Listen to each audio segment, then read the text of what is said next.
Hello everyone, I am the Creep's Cabin. I know you use this video to fall asleep, so before that, like the video and subscribe to the channel. Also, where are you from? And what time are you watching? Now get comfortable and relax.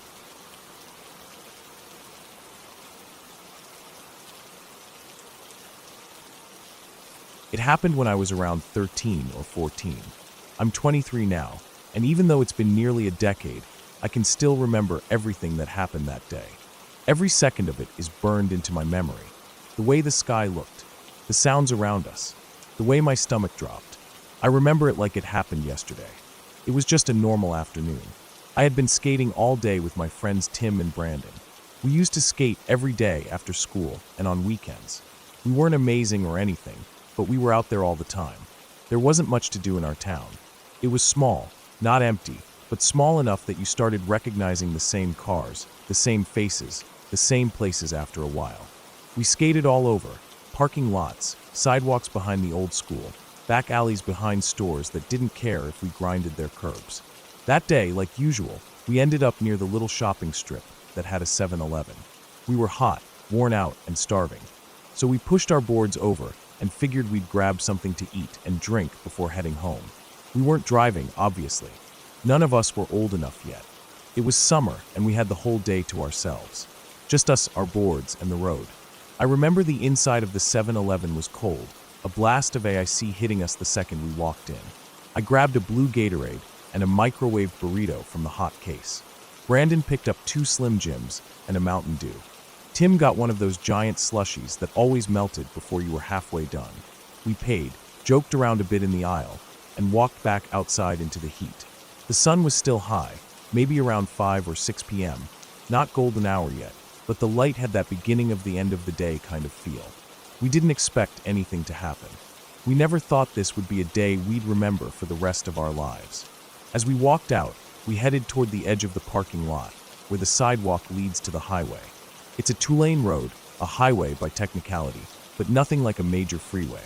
Still, cars sped down it often, especially since it was the quickest way to get to the next town over.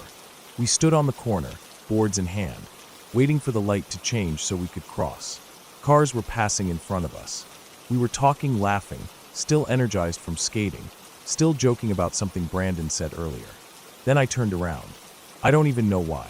Maybe I felt something, or maybe it was just habit, but I looked back toward the 7-Eleven. There was a man standing by a white truck at the gas pumps. He looked about 45, maybe 50. Rough. Not dirty, just hard. His skin was weathered, like a guy who worked outside a lot. His hair was greasy, pulled back into a ponytail. He had on a faded baseball cap and a gray shirt with the sleeves cut off. I noticed his arms were covered in tattoos, the old kind, like ink that had been there for decades and was starting to fade and blur. He was just staring at me. Not like he was just glancing or zoned out. He was staring, right at me, straight into me. I held eye contact for a second, confused, and then he just dropped the gas nozzle. It clattered to the concrete, still dripping. He didn't finish fueling. He just threw it to the side, swung open his driver door, and climbed into the truck. Then he floored it.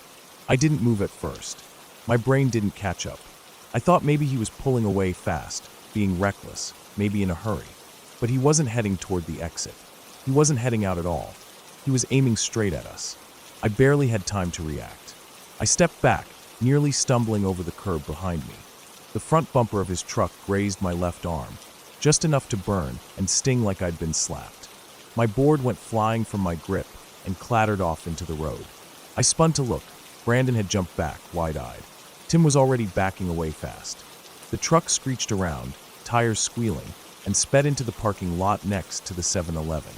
There's a shallow ditch between the 2 lots, maybe a 3-foot drop with some tall grass and weeds in the middle. He didn't stop. He just plowed straight through it. And he came after us again. That's when panic set in. This wasn't some drunk guy swerving or trying to scare us. This was intentional. This man was trying to hit us. Maybe worse. I turned and ran. All 3 of us did. Full sprint. Across the highway without even waiting for the light. I didn't even look. I heard brakes squealing, maybe a horn, but I didn't care. My legs moved like they never had before. My lungs burned immediately. We darted across and kept running. The local library was only a few blocks away. and we knew the neighborhood like the back of our hands. It was the only thing that popped into our heads, a place with lights, walls, and maybe people. Brandon and Tim ran ahead, toward the library doors. But I peeled off, cutting left toward the woods. I remembered it was Sunday. The library would be closed. There was no way inside. And I knew a trail in the woods just behind it that led straight to my backyard. If I could just get to that path, I'd be home in less than 10 minutes. I ran through tall grass and hopped a guardrail. My shoes slammed against the ground as I crossed into the trees. Behind me, I heard the engine again, tires spinning on loose gravel. I turned back once and saw the truck pull into the lot behind the library. The man jumped out. The way he moved, it was fast. Too fast. He ran to the bed of the truck and grabbed something, long and dark. I couldn't tell what it was exactly. Maybe a crowbar. Maybe a shotgun. My eyes weren't working right anymore. My body was running on fear, not logic. I turned back and dove into the trail. Branches slapped me across the face. Leaves tore at my arms. I didn't care. I ran and ran, nearly falling twice, breathing hard, legs shaking. The trail wasn't long, but it felt like forever. At one point I heard something behind me, leaves crunching under fast footsteps. I didn't look. I couldn't. I just kept running. The trail opened up into the field behind my house, and I bolted straight across it, not even trying to hide. I cut through a broken section of our fence, slammed the gate behind me, and locked the door when I got inside. I collapsed on the floor, drenched in sweat, shaking so hard my hands wouldn't stop. My heart was beating in my ears, louder than anything. Then there was a knock on the door. I jumped up so fast I thought my knees would give out. But it wasn't the man. It was Tim's dad. He told me to get in the car. We had to go. I didn't know what was happening. I was still trying to breathe, still trying to process that I wasn't dead, that I hadn't been grabbed, that I hadn't been shot or beaten or dragged off into a truck. I got into the car and he drove fast. We were heading to the video store. Tim's mom worked there. When we got there, Brandon and Tim were already inside. There were 3 cops, too. One was talking to Tim. Another was writing something down. My mom walked in a few minutes later, crying. She'd thought I'd been taken, that I was gone. Brandon and Tim told her I had run into the woods, and none of them saw me come out. Tim said he saw the man run in after me, which I didn't even realize. I had thought the guy was chasing them, not me. But apparently, he was after me the whole time. That's what scared me the most. That realization. That I was the target, and I hadn't even known it. We gave statements. The cops asked for details. I don't remember exactly what I told them. I just remember how surreal it all felt. Like I was dreaming and would wake up any minute. But I didn't. They never found him. The description wasn't enough. No license plate. No name. No idea who he was. The truck was white, maybe a Ford or Chevy, mid-2000s. That's all we had. And there were dozens of those around town. Hundreds even. After that day, every time I saw a white truck, I tensed up. I'd get chills. I'd feel my stomach knot. Sometimes I'd stop breathing for a second without realizing it. It took me 5 years to stop reacting like that. And here's the part that really messed with me for a long time. There were people everywhere. It was a sunny Sunday afternoon. The 7-Eleven was busy. The gas station was full. Cars were on the road. The library parking lot had a few people. There were even pedestrians on the sidewalk. And nobody did anything. No one yelled. No one ran to help. No one called 911, not as far as I know. Everyone saw a grown man trying to run over 3 teenagers, then chasing them with a weapon, and nobody stepped in. We were kids. We weren't bothering anyone. We didn't provoke anything. And yet, we were completely on our own. That feeling of being totally helpless while people watched, that stuck with me longer than I want to admit. It changed the way I looked at the world. The town never really talked about it. It didn't end up in the local paper. I think the cops hoped he was just some guy passing through. But even now, I wonder if he still lives nearby. If he was someone people knew, but didn't want to admit it. I don't know. I try not to think about it, but it always creeps back in. I still skate sometimes. Not as much, but when I do, I always glance behind me more than I need to, just in case.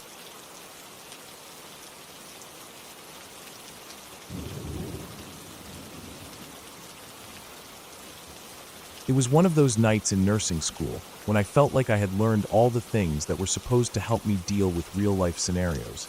yet I still couldn't quite shake the feeling that I was in way over my head. I had been working on the floor for a few months already, gaining experience, but tonight would be different. A patient's case would stick with me, haunting me for years to come. I had just finished my shift and was headed home when I was called in to cover for another nurse. There was a situation, they said, something urgent. My heart sank as I walked through the hospital's cold, sterile halls. The night shift was always eerie, even though you got used to it.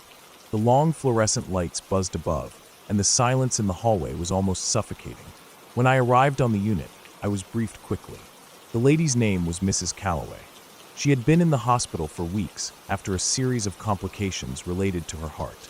Her family had made it clear from the start that she was to be a DNR, do not resuscitate, and no one had expected a situation where she would need to be resuscitated.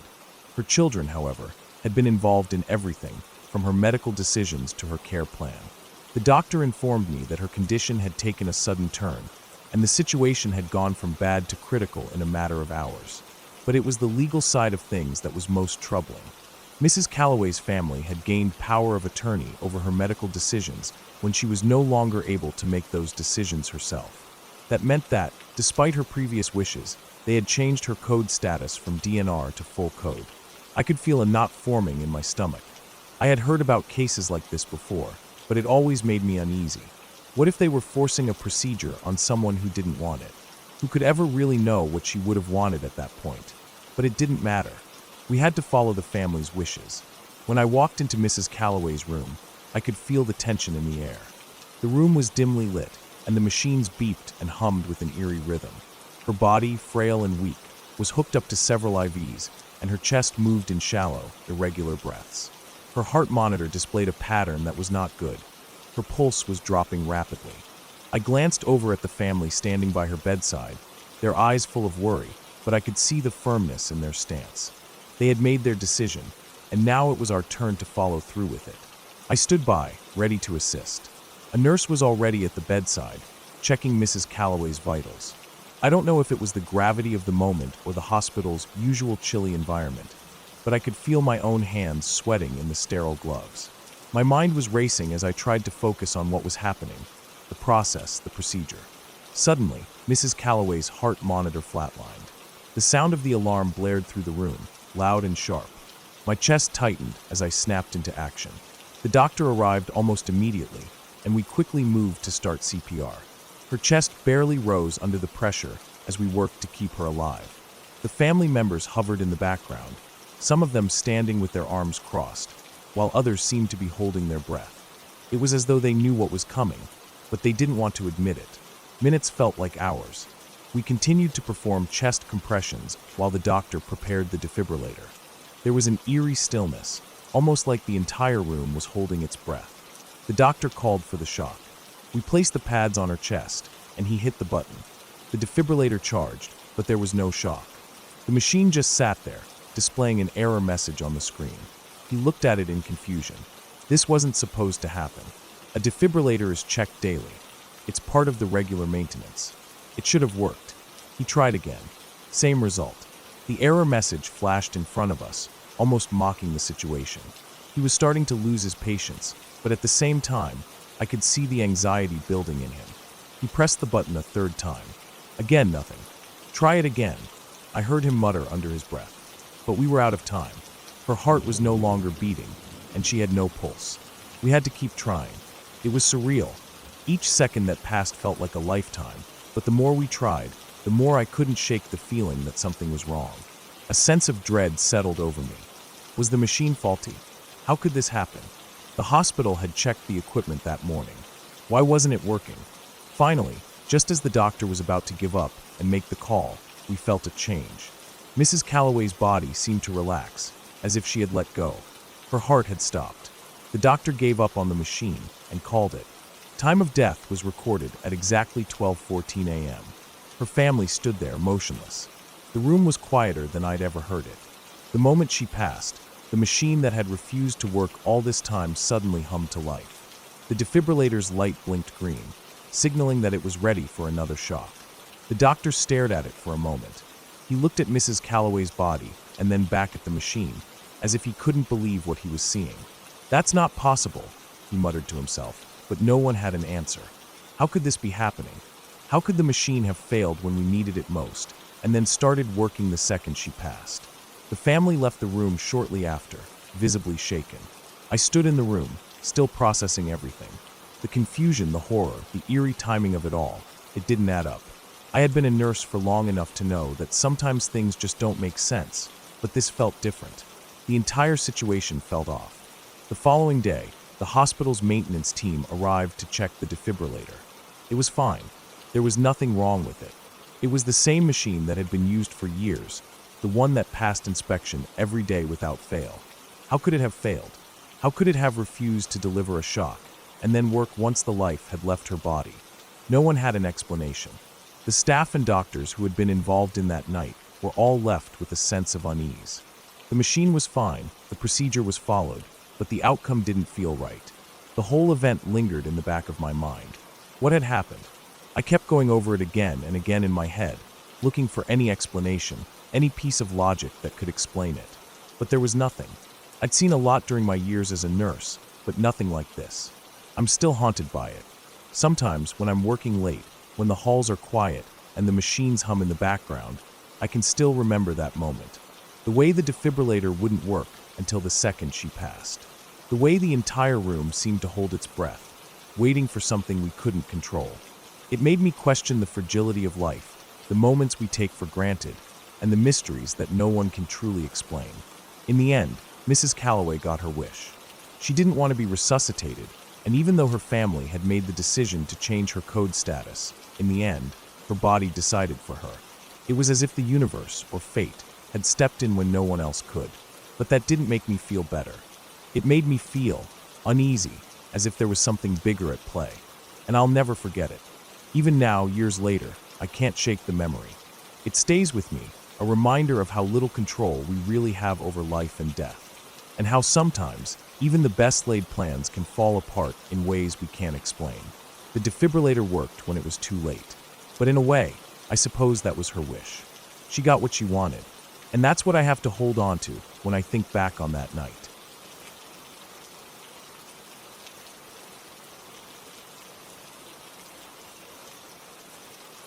The house we lived in wasn't your average farmhouse. It wasn't full of fields of beans, corn, or livestock. It was a pine tree harvestry, tucked deep in the woods of North Carolina. It was a farm for pine trees, a place where we'd bale pine straw every year. It wasn't a common thing to see around here, and the only thing you could really grow were the longleaf pines that stretched across hundreds of acres. We lived on 550 acres of these trees, and it wasn't a home for most people. It felt like it was for us, in a strange, isolated way. The house, though, wasn't built to feel like a home either. It was a custom job, thrown together by some dentist back in the 1930s, and it never quite made sense. It had character, sure, but it was an odd mix of too much wood and quirky corners.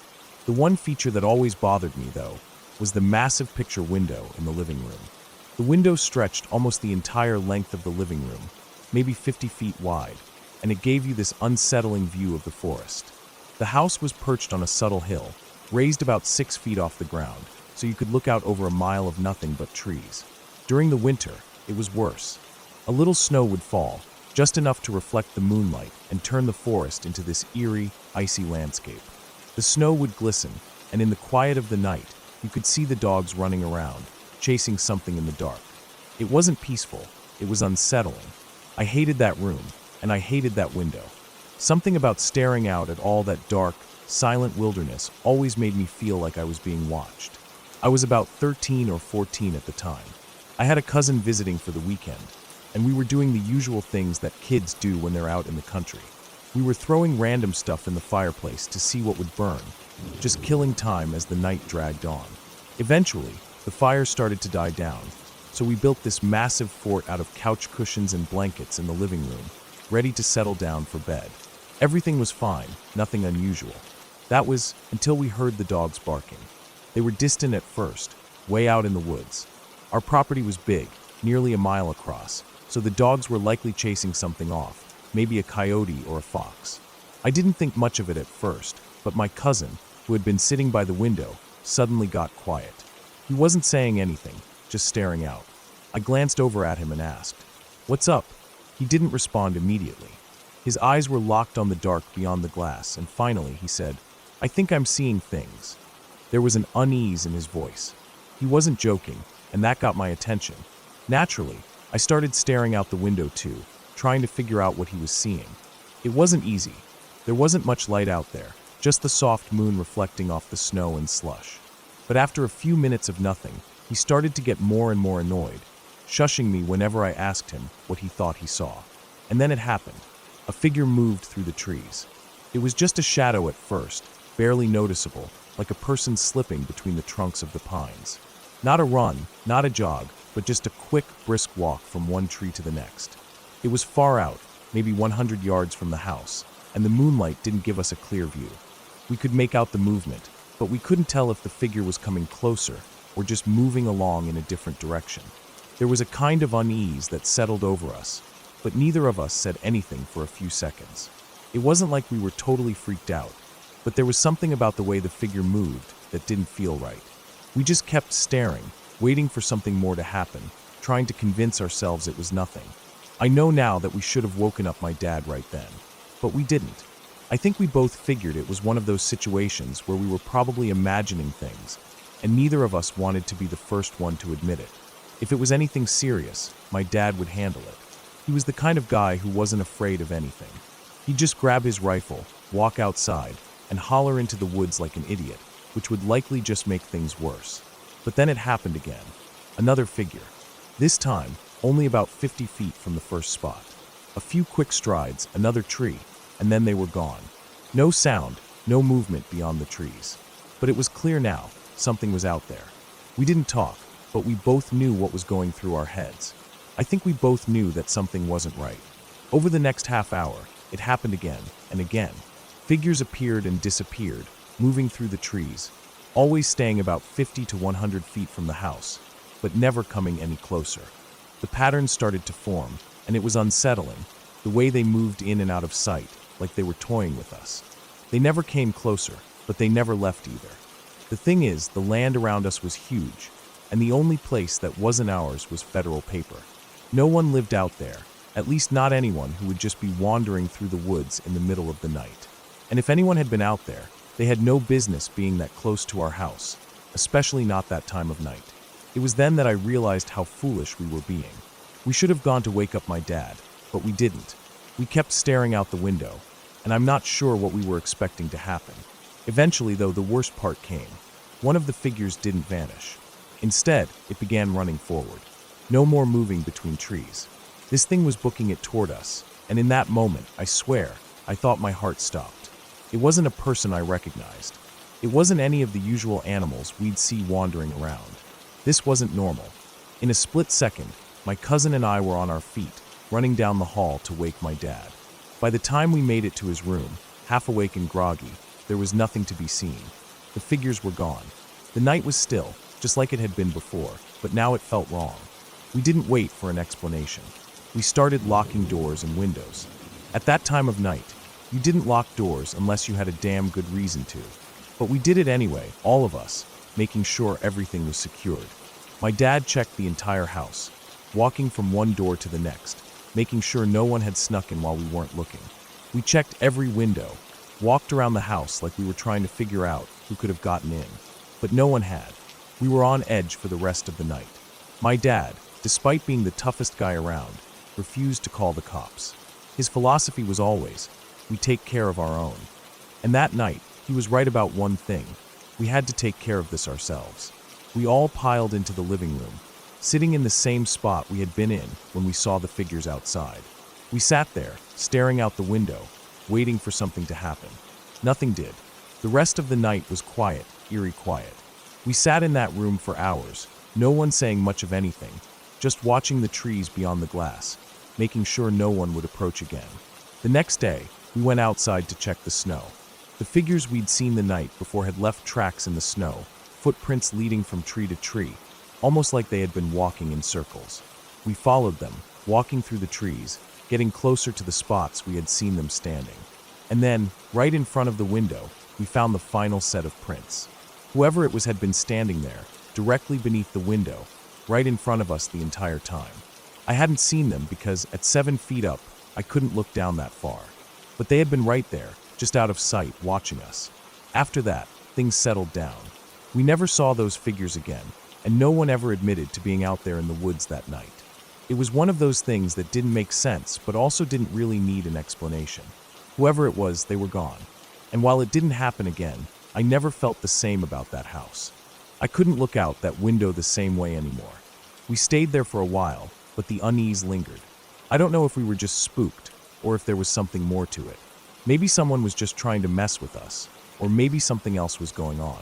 Either way, I never felt safe in that house again, and I still wonder sometimes who, or what, was out there that night.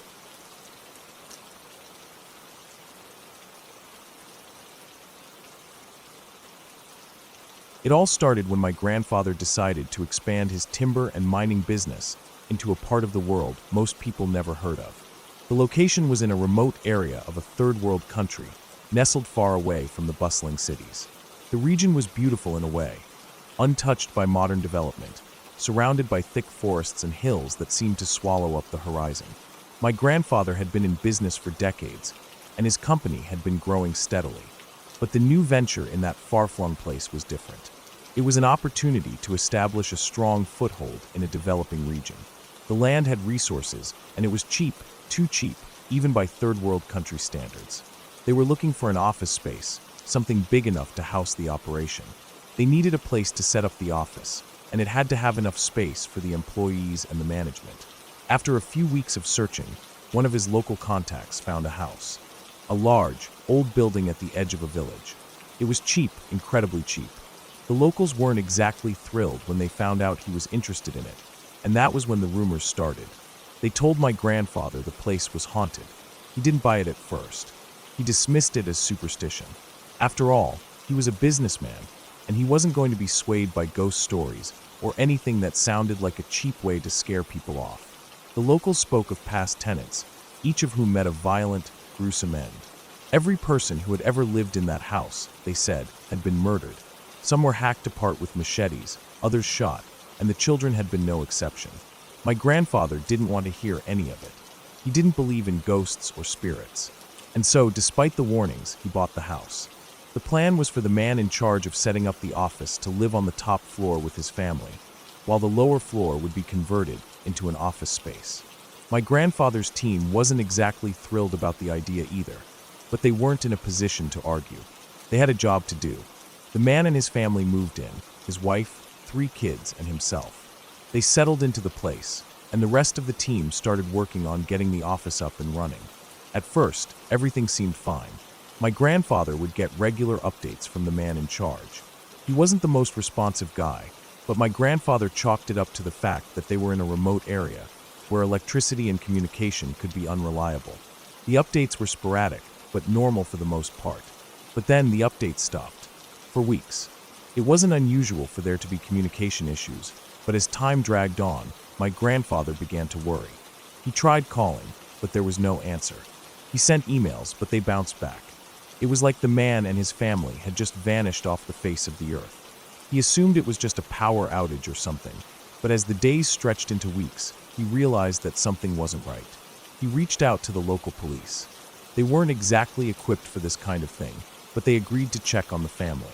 It took them a while, but eventually, they went to the house to see what had happened. They found the house locked up tight, with no signs of anyone having gone in or out. But when they finally managed to get inside, they discovered a scene that none of them would ever forget. The man, his wife, and their 3 kids were dead, all of them hacked to death. The guy had gone full-on berserk with a machete. It wasn't like he'd just killed his family and then taken his own life in some tragic act of despair. No, he had hacked them all to pieces. It wasn't clean, it wasn't quick. He had brutally torn them apart. The description of the scene was so horrific that I can't even bring myself to describe it fully here. Suffice it to say, it was beyond anything anyone could have imagined. Blood everywhere. On the walls, the floor, and even the ceiling. The blood on the ceiling. I still don't understand how that was even possible. People said it must have been because of the spirits, some sort of dark magic or possession, but I knew better. It was a result of pressure, plain and simple. The pressure of blood, rushing up as it was sprayed from an open wound. But the locals refused to believe that explanation. To them, it was proof that the spirits had taken over. The house was a scene of total carnage. The man had not only killed his wife and kids, but he had also killed himself. With the same machete. There was no clean method, no quick way out. He had hacked himself to death. And the worst part, he had managed to barricade the door to the room with an enormous old bed. A bed that would have been nearly impossible to move by one person, let alone after committing such acts. He had somehow pushed it into place, trapping himself and his family in the room. The locals said that this was evidence of possession, that the spirits had taken hold of him and given him unnatural strength. But again, I didn't buy it. I didn't care what the locals believed. Crazy people can do crazy things, and that's all there was to it. When my grandfather heard the news, he was horrified. He couldn't believe what had happened, but at the same time, he had a sinking feeling that something like this was bound to occur. Still, the idea that someone could go that far, to commit such horrific acts, was incomprehensible. The local police, of course, had no way to explain it. They tried to say that it was some sort of domestic dispute gone wrong, but that didn't make sense either. The whole thing was too strange, too violent to be explained away that easily. My grandfather didn't want this story getting out. He didn't want anyone to know what had happened, especially the press. The last thing he needed was for the company's reputation to be ruined by a murder-suicide in a haunted house. So, he paid off the local police, bribed them to keep everything quiet. They agreed, of course. In a place like that, money talked louder than anything else. The deaths were classified as natural causes, and the police were instructed to keep their mouths shut. Anyone who had been involved in the investigation, anyone who knew what had really happened, was forced to sign an NDA. There were no details leaked, no news reports, nothing. But the damage had been done. Word got around quickly, even in that remote village. People whispered about the haunted house, about the family that had lived there and met such a violent end. My grandfather tried to get other volunteers to go to the house and finish setting up the office. But no one would go. It wasn't just the story of the gruesome deaths, it was the entire place. The house itself had a presence. It was as if the very walls were steeped in blood and violence. Finally, my grandfather gave up and promoted someone within the company. He gave him a fancy new title and told him that he was in charge of setting up the office. The guy quit within a week. He didn't want anything to do with that place. No one did. The office was never set up, and the whole venture fell apart. My grandfather eventually abandoned the idea of ever getting the office running in that area. For years, the house remained abandoned. No one dared go near it. The villagers kept their distance, warning anyone who even thought about moving in that the house would bring nothing but death and despair. My grandfather never spoke much about it after that. It haunted him in ways he didn't want to admit. But the worst part of all of this is that, in the end, I came to a realization. It wasn't the spirits or the dark magic or any of the superstitions that made this story so terrifying. It was the fact that someone in the isolation of that remote place had been driven so far beyond reason that they committed unspeakable acts. It was the sheer brutality of the violence, the senselessness of it. And that, I think, is the scariest thing of all. There are no ghosts, no spirits, no supernatural forces. Sometimes, the scariest things in this world are the actions of a person who has lost touch with everything that makes them human. The house still stands, empty, with its history etched into every wall, every corner, every inch of space. It's a reminder that some things, no matter how hard you try to escape them, will never let you go. No amount of money, no bribe, no NDA can ever erase what happened there. It's a place that's never truly been forgotten, and it never will be.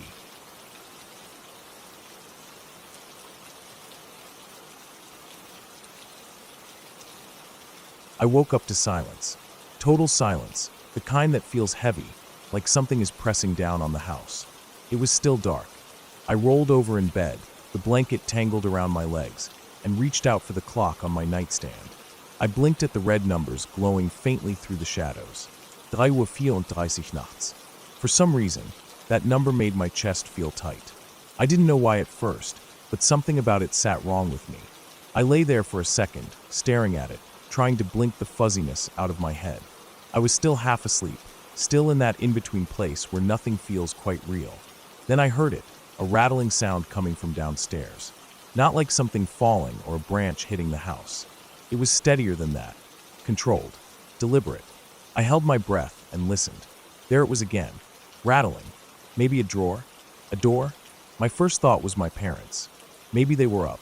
Maybe my dad couldn't sleep and was looking for something in the kitchen. Or maybe my mom got up early for some reason. But something about the sound, it just didn't match. It wasn't calm or casual. It was like someone was trying not to make noise, but failing at it. I slowly pulled the covers off and sat up. My room was pitch black. I didn't want to turn on the light. I don't know why. I just felt like if I turned it on, it would be too loud. Like the click of the switch might let whatever was downstairs know I was awake. I opened my bedroom door just a crack and peeked out into the hallway. The floor was cold under my feet. I tiptoed toward my parents' room. Their door was open, which was strange. At night, they always kept it closed. I stepped inside, my heart thumping so hard I could feel it in my throat. Empty. Bed made.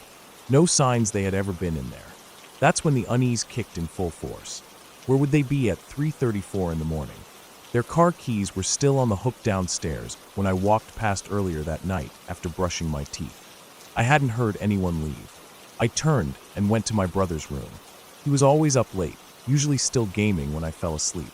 His door was cracked open, and I could see light spilling out. I felt a little relief then.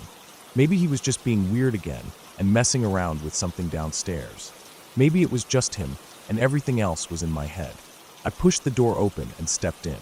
No one. His computer was on, the screen showing the desktop. A game paused in the background. His chair was pushed slightly away from the desk like he'd gotten up in a hurry. I looked around, nothing. No sign of him. The light hummed softly overhead, buzzing just enough to set my teeth on edge. I stood in the doorway, trying to make sense of it. Maybe my parents and brother were downstairs? Maybe something had happened?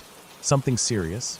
I kept telling myself it was fine, trying to ignore the twisting in my gut. But I had to know. I had to see. I crept downstairs as quietly as I could, skipping the third step because it creaked. I had learned that years ago trying to sneak snacks late at night. The house felt wrong.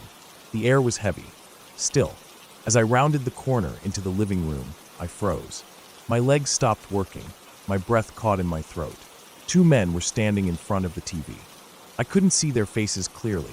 It was too dark, but I could see enough to know they didn't belong there. One was bent over the entertainment stand, yanking at wires, while the other was standing watch by the back door. They were calm, like they weren't in a rush. Like they had done this before. I backed away slowly, step by step, trying not to make a sound. My hands were shaking. I turned and bolted back upstairs, skipping steps this time. I didn't care how loud I was now. I just needed to get to my room. I slammed the door shut behind me and locked it. I pressed my back to it and waited. 10 seconds later, I heard it. Banging. Not knocking. Banging. Angry, fast, loud. Someone was trying to break the door down. And then, I woke up. For real this time, or at least I thought so. I was in my bed again, drenched in sweat. My chest felt like it was in a vice. I looked at the clock. 3:34 nachts. I stared at the numbers for a long time. I didn't move. The dream had felt so real, every detail vivid. I could still feel the wood of the stairs under my feet, still see the way the light from the streetlight outside caught the edge of one of the guy's sleeves. But it was just a dream. That's all it was. Still, I needed to prove it to myself. I got up and walked to my door. It wasn't locked. I opened it and peeked out. Everything was quiet. Normal. I walked to my parents' room. Both of them were there, asleep. My mom's soft breathing filled the room. My dad's snoring made it clear nothing was wrong. Then I checked my brother's room. He was at his desk, headphones on, playing something. I didn't say anything, didn't want to spook him or get teased. I just watched him for a second and nodded to myself. Everything was fine. I went downstairs. The light above the stove was on, casting a faint yellow glow across the kitchen and part of the living room. I rounded the corner. The two men were there. Not in front of the TV this time, but in the kitchen. One was holding my brother by the collar, shoving him against the fridge. My dad was on the floor. My mom was backed into a corner. The man was yelling, but I couldn't hear the words. It was like my ears stopped working, the way they do sometimes when you're in shock. I ran, straight back up the stairs. I didn't even try to be quiet. I sprinted. My foot slipped on the second-to-last step, and I slammed into the wall, but I didn't stop. I threw myself into my room and locked the door. This time, I shoved my dresser in front of it. 10 seconds later, the banging started again. And then, I woke up. Same thing. Same room. Same sweat-soaked sheets. I was breathing so fast I felt like I might pass out. I turned my head. 3:34 nachts. I didn't get up this time. I just lay there, staring at the ceiling, afraid to blink. Afraid to move. I didn't even want to check if I was really awake. I kept thinking, what if it happens again? What if I go downstairs and it just loops again? So I stayed there. Hours passed. The sun started to rise, casting weak light through the blinds. I didn't sleep. I couldn't. I felt like if I closed my eyes, I'd be trapped again. I got up around 7 when I heard my dad moving around downstairs, but I didn't say anything. I just sat at the kitchen table with him like nothing had happened. I didn't even touch my cereal. I stared at it until the milk turned warm. I stayed awake the entire day. Every time I closed my eyes, I saw their faces, blurred, featureless, but still terrifying. The way they moved, calm but violent, stuck with me. That night, I tried to sleep again, but I couldn't. My body wouldn't let me. I ended up staying up until nearly midnight the next day, eyes bloodshot, nerves shot to hell. Eventually, exhaustion took me under. I didn't dream that time. After that night, I started keeping track of my sleep. I made sure to go to bed early. I stopped drinking caffeine after dinner. I avoided horror movies. Still, the memory stuck with me. Even now, years later, if I wake up and the clock says 3:34 a.m., I don't move. I don't breathe. I just stare at the ceiling and wait for the numbers to change. Most of the time, nothing happens. But that feeling of not knowing what's real and what's not, it never really left. Some people say it was just a dream. Maybe it was. But when your brain convinces you something happened, when your body reacts like it was real, that line gets blurry. And I still don't know for sure if I ever really woke up that first time. Maybe I did. Maybe I didn't. All I know is, since that night, I never let the house go completely dark. I leave a light on in the hallway, just in case.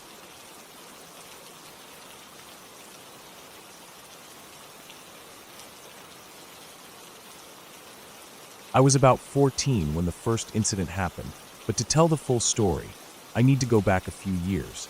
It's one of those things that sticks with you, something you can't just shake off. It all began with my sister, who was just a little kid at the time, around 3 or 4. I was a lot older, about 6 years older than her, so I barely paid attention to what she did back then, but looking back, maybe I should have. She used to talk about her imaginary friend all the time. At first, I thought it was cute and normal. I'd catch her chatting away to someone who wasn't there. She'd say things like, "E wants to play," or "E said it's okay." At first, my mom thought it was just a phase, something every kid goes through, and I agreed. We lived in a big house on a piece of land, the kind that felt quiet and almost isolated, with lots of space to roam. It was a house my mom had grown up in, and though it had been passed down to her after my grandmother's passing, it always felt like it was holding onto something more, something old. But that's a different story. So my sister's imaginary friend, E, was a constant presence in her life. She described E as an older woman, someone kind and gentle, who always had time to play. My sister would giggle and talk to her, making up little games. I never saw E, but I wasn't concerned. I figured it was just a phase.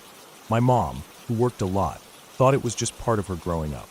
But when my sister turned about 4, she stopped talking about E.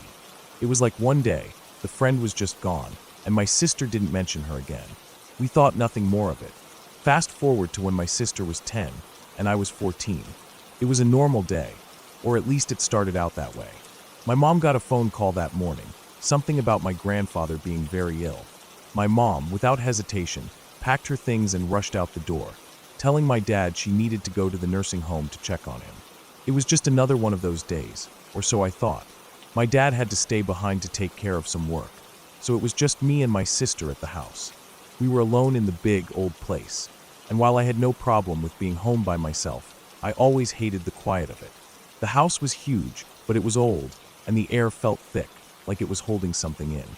I could hear every creak of the floorboards, every gust of wind outside. It was unsettling, but I didn't think much of it. I was in the kitchen, reading a book, when I heard the radio in our room click on. It was loud, but the sound didn't make sense. The radio wasn't plugged in, not to the wall, and it didn't have batteries. It was the old kind, the kind that was powered through the outlet, but there was no plug to be seen. I felt a weird chill rush through me, but I figured maybe I'd left it on by accident earlier. But the odd part came next. The radio turned all the way up, then all the way down, then off. This happened 3 times, and each time, I felt more and more uneasy. I was sitting there, unsure of what to do. Maybe it was just static or something. I shrugged it off, but the noise kept happening. It was too much of a coincidence to ignore. Finally, I walked into the room to check on my sister, who was sitting there, her face pale. She looked absolutely terrified, like she'd seen a ghost. "What the hell is going on?" I asked, trying to keep my voice steady, but I could feel my heart racing. She didn't answer me right away. Instead, she just pointed at the radio. Her voice was a whisper when she finally spoke. It was E. I saw her. She turned it on. Her eyes were wide, and she was shaking. At first, I didn't know what to say. It didn't make sense. There was no way this could be happening. I glanced over at the radio, and that's when I froze. There was no plug, no visible source of power. It was just sitting there, silent. I had unplugged the radio a while ago myself to stop it from making that annoying static sound. But now it was back on, just like it had been. My mind raced, trying to figure out what was going on. My sister kept repeating, "It's EE, it's EE." I couldn't explain it. At that moment, all I could think about was calling my mom. So I did. My hands were shaking as I dialed her number, but when she picked up, I could hear the worry in her voice. "Mom, something's wrong," I said, trying to keep my voice calm. I told her everything. The radio turning on by itself, my sister's strange behavior, how she kept saying it was EE. She didn't know what to say at first, but then, after a long pause, she finally spoke. "I'll be right there. Stay put."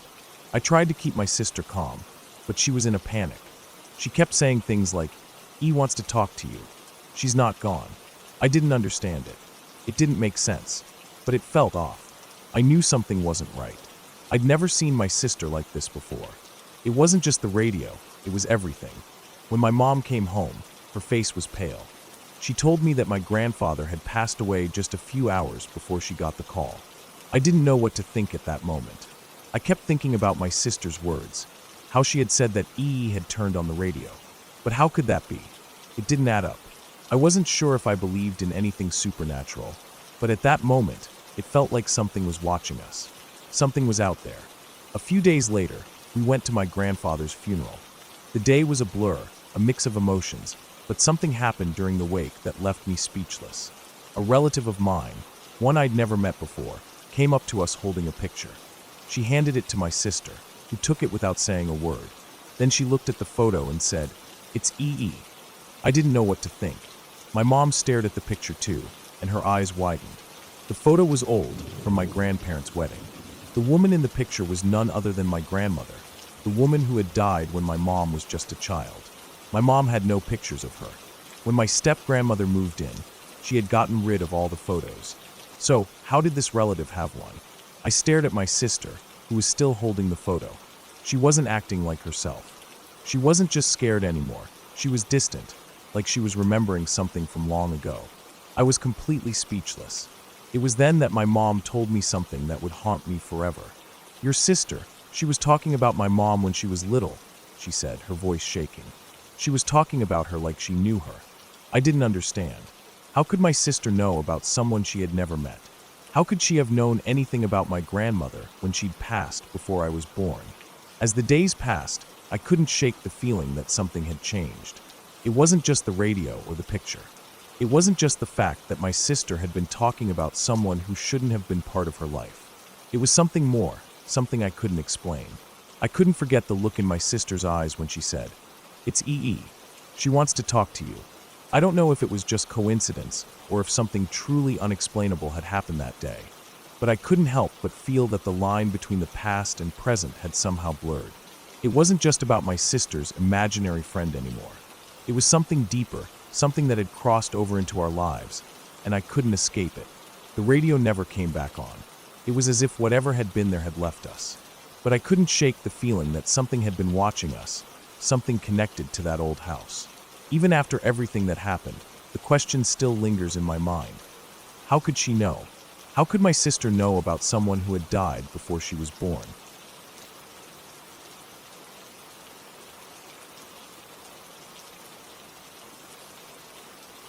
It was a foggy November day when my father and I decided to make a trip to Manassas battlefield. The kind of day where the air hangs thick and damp, and the world feels smaller, somehow muted by the mist rolling in from the ground up.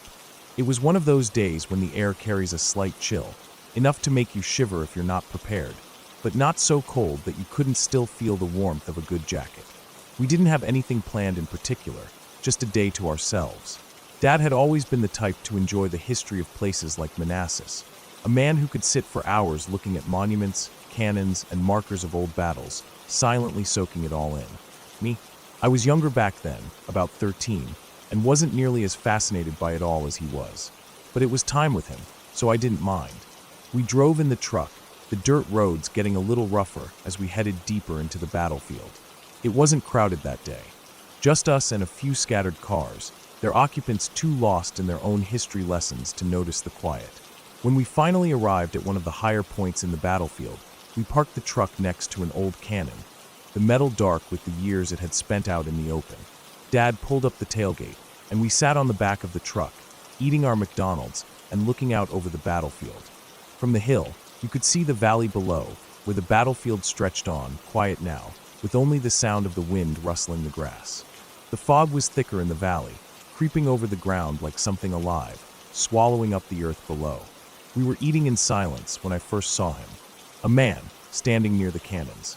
He wasn't far, maybe 50 to 100 meters away, just far enough that I wasn't entirely sure at first.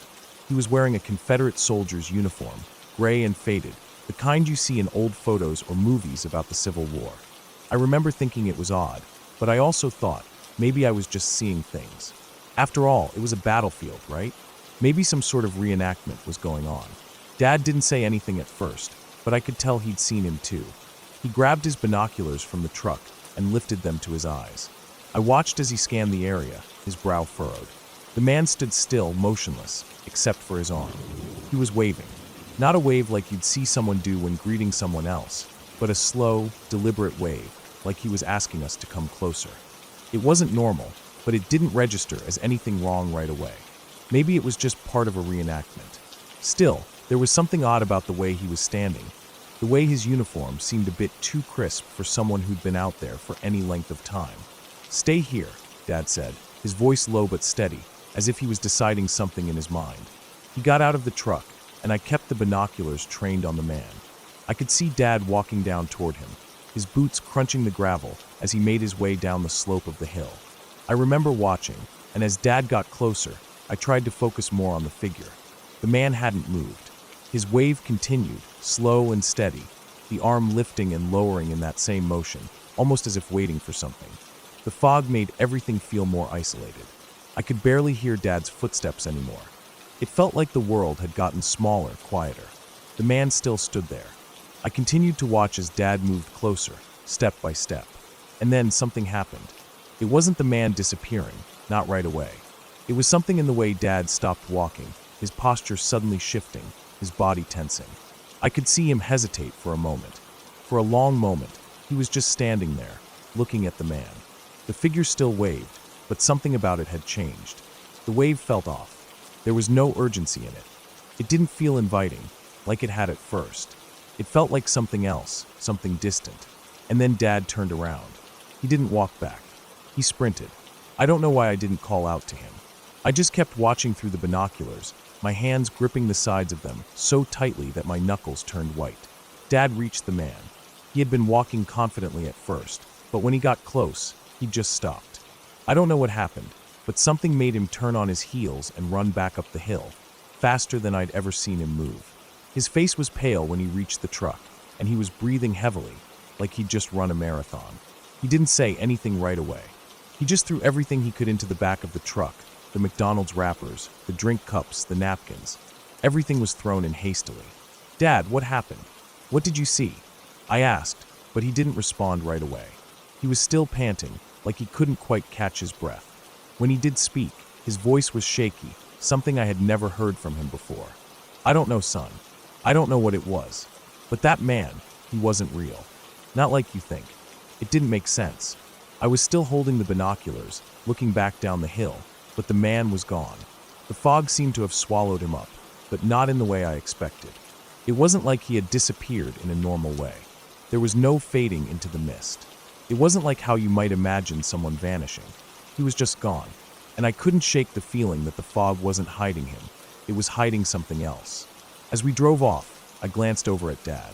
He was staring straight ahead, his eyes narrow, his jaw clenched. The same guy who'd fought in Vietnam, the same guy who'd been through horrors no one should have to endure, was scared. Scared in a way that didn't make sense. We didn't talk much on the drive home.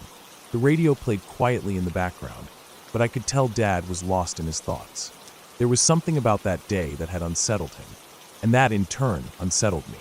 I couldn't stop thinking about the look on his face, the way his eyes were wide with something that wasn't fear but disbelief. Like he had seen something he couldn't explain, something that didn't fit with the world he knew. Over the years, I'd asked him about that day. Every time, his answer was the same. It's not something I want to talk about.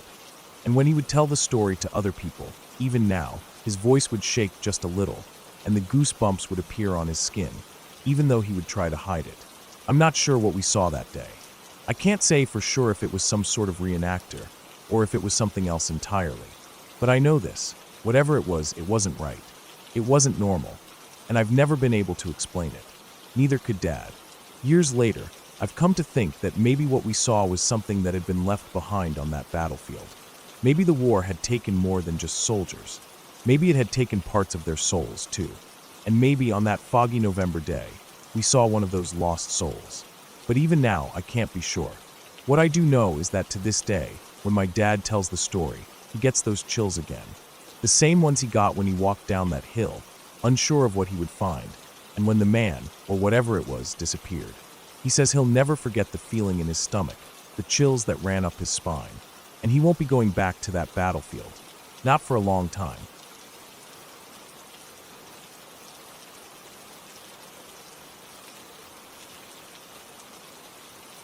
It was around 3 a.m. when I woke up to the first noise. I wasn't fully asleep, just drifting in and out of it, so I wasn't sure if I had heard it or if it was part of some strange dream. But then it came again, louder this time, a sharp bang on the window beside my bed.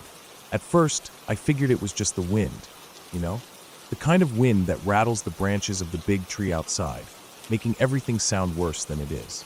I rolled over, tried to pull the blanket tighter around me, and shut my eyes, hoping it would go away. It didn't. I heard something else, something I couldn't ignore.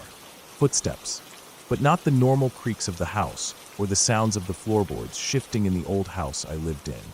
These were footsteps that moved in a slow, deliberate circle around my bed. Each step was heavy, like the person, if it was even a person, was trying to make sure I heard them. The sound was faint, but distinct enough that I knew it wasn't my imagination. I lay there in the dark, my heart thumping so loudly I was sure it could be heard outside my room. The old wooden floorboards creaked under the weight of each step, and the air in the room felt thick and cold, like something was pushing in from all sides. It wasn't just the usual chill from the night. No, this felt different. I could feel the coldness creeping up my arms, like it was trying to seep into my bones. The radio on my bedside table, the one I always kept on to fall asleep, crackled softly. A song began to play, the kind of song that felt so empty, like it was carrying all the sadness of the world with it. I didn't know what it was called, but I've never forgotten it. The lyrics were too haunting, too mournful, and as they played, the feeling in the room shifted. The sadness seemed to fill every corner, every crack in the walls, making the room feel smaller, tighter. The footsteps didn't stop, though. They kept moving in slow circles, pacing around the edges of my bed. Sometimes they would pause, and I'd think maybe it was just my mind playing tricks, but then they'd start again, only this time a little closer. I tried to tell myself it was nothing, just the house settling, but I couldn't shake the feeling that something wasn't right. The room felt like it was closing in on me. I tried to pull the covers up higher over my head, hoping to block out the noise, but it didn't help. The footsteps didn't stop. They just kept moving, circling, and I swear I could hear someone breathing softly between each step, like they were right beside me, standing just out of my line of sight. I started to panic. I don't know why. Maybe it was the footsteps, or maybe it was the cold that was suddenly filling the room. But I knew I had to get out of there. I couldn't just lie there and pretend it was nothing anymore. My heart was racing, and my throat felt tight. I could feel the cold air creeping around the edges of my blanket, biting at my skin. I took a deep breath, and decided I was going to make a run for it. I had to get to my parents' room. I had to get out of that room, out of that house, because something didn't feel right. I swung my legs over the side of the bed, my feet touching the cold floor. I hesitated for just a moment, trying to listen for any sound, any sign that I wasn't alone. The footsteps had stopped, but the air in the room was still thick and heavy. I could feel my breath catch in my chest, and I knew that the moment I stood up, I would have to run fast. I got to my feet and stumbled toward the door, trying to stay as quiet as possible, but my heart was pounding so hard I was sure anyone within a mile of the house could hear it. As I reached the door, the temperature dropped. I don't know how to describe it. It wasn't just a sudden chill, like you'd get when you open a window on a cold night. No, this was a deep, bone-chilling cold that seemed to rise up from the floor itself, seeping into my socks, making my feet feel numb. I couldn't understand why it was so cold, but I had no time to think about that. I just needed to get out. I reached for the doorknob, but as I did, I stopped. Something wasn't right. The air around me was too still. The footsteps had returned, but now they were right behind me, moving closer, almost right at my heels. I felt the hair on the back of my neck stand up. I couldn't see anything, there was nothing there, but I knew someone was close, so close that I could feel their presence in every fiber of my being. Then, as if the entire atmosphere in the room shifted, I heard the words. They weren't loud, but they were clear, as if someone had whispered them directly into my ear. I froze, unable to move, unable to think. The words were simple, but they sent a shiver down my spine. I'm lost. It wasn't a voice I recognized. It wasn't the voice of anyone I knew. It was strange, almost childlike, but something about it made my skin crawl. It was the kind of voice that didn't belong in that moment, like it was a wrong thing in the wrong place. That was all it took. I couldn't stay there a second longer. I bolted for the door, throwing it open, and ran down the hallway. The house was pitch black, and I could barely make out the shapes of the furniture, but I didn't care.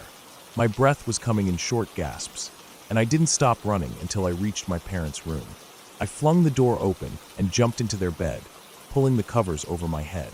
I didn't know what I expected, comfort, protection maybe, but all I could do was curl up as tightly as possible, trying to make myself as small as I could. I lay there, trembling, for what felt like hours, my body shaking so hard I couldn't control it. My mind raced with questions, with confusion, but mostly with fear. I had no idea what had happened. I had no explanation for what I'd heard, what I'd felt. All I knew was that I wasn't going back to my room. I eventually drifted off to sleep, not because I was calm, but because I was exhausted from the fear, from the running, from the confusion. The rest of the night passed in a blur, and when I woke up, the sun was already up, casting a soft light across the room. My parents were still asleep, and the house seemed normal again, quiet and calm. But I couldn't shake the feeling that something wasn't right, that the night had been something more than just a bad dream. I never told anyone what had happened that night. Not my parents, not my friends. I didn't have the words to explain it. And even now, as an adult, I can't bring myself to tell anyone about it. It's something I've kept locked away, a memory that's both clear and fuzzy at the same time. But there's one thing I do know for sure. I've never felt truly alone in that house again. Even now, years later, whenever I walk past the window where I heard that bang, I can't help but feel a strange chill run through me. I don't know who, or what, was in my room that night, but I'm not sure I ever want to find out.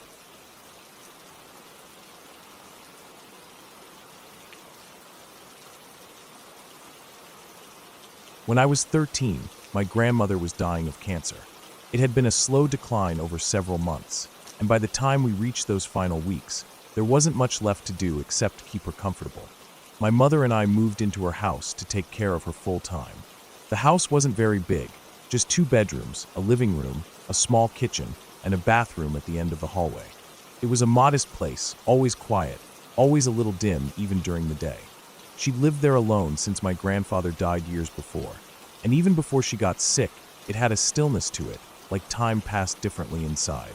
That stillness became heavier during those last days, almost like the house itself was holding its breath. The bed my grandmother stayed in was set up in her own room, where she had spent most of her adult life. We didn't move her to a hospital or hospice. She didn't want that. She wanted to die at home, and my mom was determined to make sure she got that wish. Every night, I would sleep in the guest room, which was really just the second bedroom, and my mother would sleep on a small cot in the living room. We had the baby monitor on 24/7, so we could hear if my grandmother needed anything. But by the last week, she wasn't talking much. Her voice had become thin, dry, like something breaking apart with each word. She mostly slept, sometimes moaning softly, rarely opening her eyes. I don't remember being scared of death, not really. I was old enough to know what was coming, and I think part of me had already started to detach from the idea of her being around. She had always been strong in her own quiet way, but cancer had made her small. Thin arms, hollow cheeks. I could barely recognize her toward the end. But still, I felt something when I sat next to her bed. Maybe not sadness, not yet, but something close to it. A dull ache in the chest that sat there and didn't move. I remember the night she died more clearly than anything else about that time. It was about 3 a.m. when my mother burst into my room. I had been asleep, but not deeply. I never really slept well in that house. I woke up instantly because she didn't just open the door. She came in quickly, almost like she was trying not to panic. She looked wide awake, but not in a tired or stressed way. More like alert, focused. She was breathing fast and looked at me like something was wrong. I didn't have time to think much before she said something that jolted me up completely. She just came into my room and woke me up, my mom said. She walked in and then walked back out. I remember sitting up, blinking, confused. I didn't know what she meant at first. "Grandma?" I asked, though I already knew that's who she meant. She didn't say anything else. She turned and hurried out of the room, and I followed her down the hallway. My heart was pounding. Not in fear, exactly, but in confusion. How could she have gotten out of bed? She couldn't even sit up on her own anymore. She hadn't stood in at least a week. We reached her room. The air inside felt heavier than the rest of the house. I remember that clearly. The smell of old sheets, medical ointments, and something else I couldn't quite name. We both stepped in.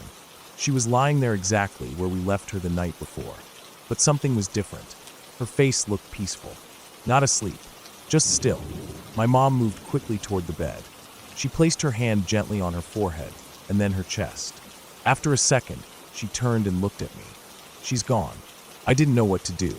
I just stood there. It was like my body was numb. My feet felt glued to the floor. My throat tightened. I couldn't say anything. Couldn't cry. It was like my brain hadn't caught up yet. All I could do was look at her, and then at my mom. We didn't say anything else for a while.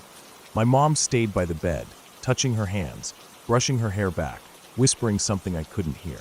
I stepped out of the room and sat on the hallway floor. I stayed there for what felt like an hour. The rest of the night was a blur. My mom called the hospice nurse who had been checking in every few days. She called someone from the church. We didn't go back to sleep. We didn't even turn on the lights, except the one in the kitchen. The rest of the house stayed dim, with just enough light to see shadows move when we walked past. We didn't talk about the strange thing that had happened. Not that night, not the next day, not for a long time. In the following days, people came and went. They brought casseroles, pies, flowers. They sat in the living room and told stories about her. My cousins cried. My uncles tried to stay strong for everyone. My mom seemed distant. She wasn't falling apart, but she wasn't all there either. I kept waiting for her to bring it up, that moment at 3 a.m., but she never did. Weeks passed. School started again. Life returned to normal, or something close to it. We still had her things packed in boxes in our garage. I sometimes caught myself thinking I could still smell her lotion on my clothes or in the sheets. But we didn't talk about the house or that night. It wasn't until a long time later, maybe a year, maybe even more, that I brought it up. We were in the car. I don't remember where we were going, just that the light outside was pale, like it gets on overcast afternoons. We were talking about something unrelated, and then I said it. "Do you remember that night? When Grandma died? When you woke me up?" She didn't say anything right away. "You said she walked into your room and woke you up. Then you woke me up."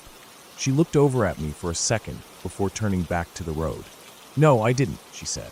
Not angry, not confused, just matter of fact. I felt a chill go through me. "You did. You came into my room and said she woke you up. That she walked in and walked back out." She frowned. "I don't remember that at all." She sounded like she meant it, like she wasn't just brushing it off. She genuinely didn't remember. She remembered waking up, she said. She remembered checking on Grandma and finding her gone. But she had no memory of telling me she'd seen her up and walking around. I didn't push it. I didn't ask more questions. I just nodded, even though every part of me was screaming that it had happened. I remembered her voice. I remembered the way she looked when she burst into my room. She was wide awake. She was alert. She was certain. And yet, it was like the memory belonged only to me.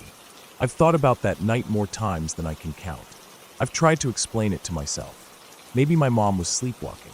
Maybe she dreamt it and didn't realize she had spoken aloud. Maybe I dreamt the whole thing myself. But it never felt like a dream. It felt sharp and real, like the kind of memory that sticks to your bones. I remember the look in her eyes when she told me. Not panicked, not scared, just puzzled, like something impossible had just happened and she was trying to understand it. There was no sound in the hallway that night. No footsteps, no creaking floorboards. And yet, we both went straight to her room. We didn't wander the house. We didn't look anywhere else. My mom had been so certain. Over the years, I've gone back and forth in my head about what it meant. I've tried not to attach any supernatural explanation to it. There were no ghosts, no whispers in the dark, no flickering lights. Just a strange, quiet moment that sat apart from everything else. Something that didn't fit. The more I think about it, the more I wonder if it was just the brain reacting to grief before the grief fully hit. If maybe, in some strange biological way, we knew she was already gone. Maybe it was our minds trying to make sense of the sudden shift in energy in the house, in her room. Maybe it wasn't something outside of us at all, but something within. But even then, I can't shake the way my mom had said it. So sure, so clear. She just came into my room and woke me up. And then nothing. A moment that came and went, never to be repeated, never explained. Now, years later, that night still visits me from time to time. When I'm lying in bed at night, especially in quiet houses, I think about how real it felt. How certain I was that something impossible had happened, even though nothing about it was scary in the traditional sense. It was quiet. It was still. It was peaceful, but in a way that made the hairs on my arms stand up. Because I still remember the feeling I had when I stood in that doorway and looked at her for the last time. It was like the house had been holding its breath. And in that moment, it finally let it go.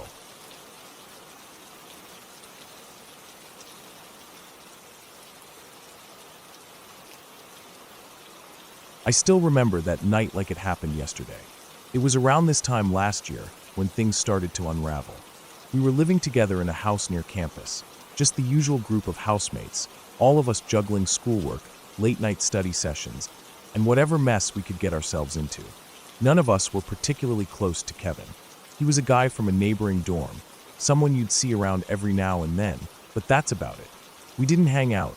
We didn't really talk much outside of class. And to be honest, he wasn't the first person I'd think of if I had to make a list of people I would call close friends.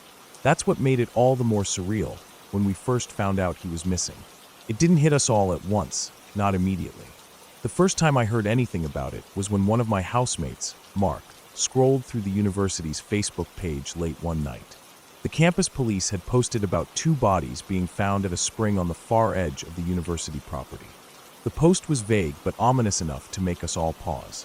As if that wasn't bad enough, they mentioned the bodies were being investigated by the authorities and weren't identified yet. They didn't say much else, except that it was a strange and disturbing discovery. I didn't know what to think at first. The campus was situated right at the foot of a mountain, and the spring was far out of the way, near the edge of the woods. Most people probably never even knew it was there. We always thought of the area as one of those places you'd go if you were trying to get away from campus for a while, maybe to be alone, or to just escape the grind. It wasn't exactly a well-known hangout spot for students, so it seemed strange to me that something like that would happen there. The night wore on, and I tried to brush it off. I was still trying to finish up some assignments, but the mention of bodies being found, the way the post felt, and how serious it seemed, well, it lingered in my mind. Then a little later, another housemate, Sarah, came back from the living room and said, "Have you heard? Kevin's missing." That got my attention. Kevin. Our Kevin? I was still processing it when she added, "His dorm said he hasn't been seen for days. They don't know where he went. No one's heard from him." A weird tension settled in the room. No one said anything, but I could feel it. We all knew who Kevin was, even if we didn't really know him. He was the guy that always wore a hoodie, didn't talk much, but had this strange, offbeat energy to him. He kept to himself, but you'd see him on campus from time to time. He always looked like he was somewhere else in his head, though. I'd never even thought about Kevin being the type of person to just vanish. The anxiety started to rise. We all started talking about what we knew, what we didn't. No one had any solid answers. Kevin wasn't the kind of guy to just go off the grid for no reason. Something didn't add up. Mark went over to the university Facebook page again, trying to find more information, but all the details about Kevin were pretty slim. The reports were as vague as ever. And as we sat around talking, it felt like we were just waiting for something. We didn't know what we were waiting for, but we were all waiting for something. It was then that Sarah mentioned something else, something I hadn't even thought about. She said, "What if the bodies they found? What if one of them is Kevin?" I could feel my chest tighten when she said that. The thought hit me like a brick. Could it be? Could he really be one of the bodies they were talking about? No one wanted to say it out loud, but the idea was there, hovering over all of us. We all started to talk more seriously about what we should do. A couple of us, Mark and me mostly, decided to go check out the dorm where Kevin lived, see if anyone knew more. We figured maybe someone would have heard something. It was late, and the whole thing felt like a bad dream, but we needed to know. We got our coats on and headed out into the cold night, our footsteps echoing in the empty campus streets. When we got to the dorm, we talked to a few people who had seen Kevin in passing. No one knew much, but they mentioned he had been acting a little strange in the days leading up to his disappearance. No one knew exactly why. It didn't help us. We were just as lost as before, maybe more so. We all felt like we were stuck in a fog of uncertainty. It was then that I got the call. It wasn't a long conversation. It wasn't even that much information, but it hit me like a ton of bricks. The bodies had been identified. Kevin was one of them. The words barely sank in when I felt a chill race up my spine. Kevin was dead. That was the only thought in my head. He was dead, and he was one of the 2 bodies found in the spring. And when I heard how they had been found, bloated, decomposing, covered in something, I couldn't get the images out of my head. The university had initially reported the bodies were unrecognizable. But as it turns out, the report got Kevin's last name wrong. Still, we all knew. There was no mistaking it. Panic mode. That's what it felt like. I didn't know what to do, but I knew we had to go see what we could find out. My mind was racing, and I could barely keep up with my own thoughts. The police had taken the bodies for autopsy, but at that point, there was nothing left to see. We all just had to wait for more details to come in. The whole thing was like a bad mystery no one could solve, and I was a part of it, whether I liked it or not. The next few days were a blur of uncertainty and waiting. We kept in touch with people from the dorm, trying to gather what little we could. The initial details were gruesome. Kevin and his friend, whoever he was with, had gone swimming in the spring the weekend before. And they drowned. They had been there for days, their bodies bloated from being soaked, their skin beginning to rot. I didn't understand it at first, how they had been there for so long. As it turned out, the spring wasn't a typical swimming hole. It was cold, the water frigid even in summer, and it wasn't exactly the safest place for anyone to be, especially not alone, and certainly not for that long. The worst part, though, the part that made it all feel twisted, was how they were found. There were signs that their skin had been eaten away by crustaceans. I couldn't get the image out of my mind. How did that happen? How could they have been in the water for so long? I don't know. I don't think any of us really understood what had gone wrong. It seemed like a horrible accident, but it didn't feel like an accident. Not when you heard the details. Not when you found out that both of them had been covered in strange marks, almost like they had been whipped or lashed. It looked like something out of a horror movie. I kept hearing people talk about it, how it looked like something more sinister than just an accident. Some of us thought it might have been a prank gone wrong. Some of us, the more cynical ones, thought it might have been something darker. But no one really knew for sure. They said it looked like hazing, like a frat initiation gone terribly wrong. But who would do that? Who would take things that far? No one knew, and no one ever found out. What we did know, though, was that Kevin was gone. He wasn't coming back. The funeral was small. It was strange, though, because even though he wasn't the closest friend, it hit harder than I thought it would. The people who were closest to him, his dorm mates, had a lot of questions, too. No one knew why he was there, or how he got there in the first place. We all felt cheated. It didn't feel like it was supposed to end that way. He had his whole life ahead of him, and yet, it was over. Just like that. As for me, I don't know what to make of it all. The fear, the anxiety, the uncertainty, it lingers. I still think about Kevin sometimes. I think about what happened that night, what happened to him and his friend. It feels wrong. The whole situation, everything about it, feels wrong. There are no answers, no closure. It just ended. Kevin, we never really got to know you. But I hope wherever you are now, you're at peace. I hope you didn't suffer too much. Rest in peace, man.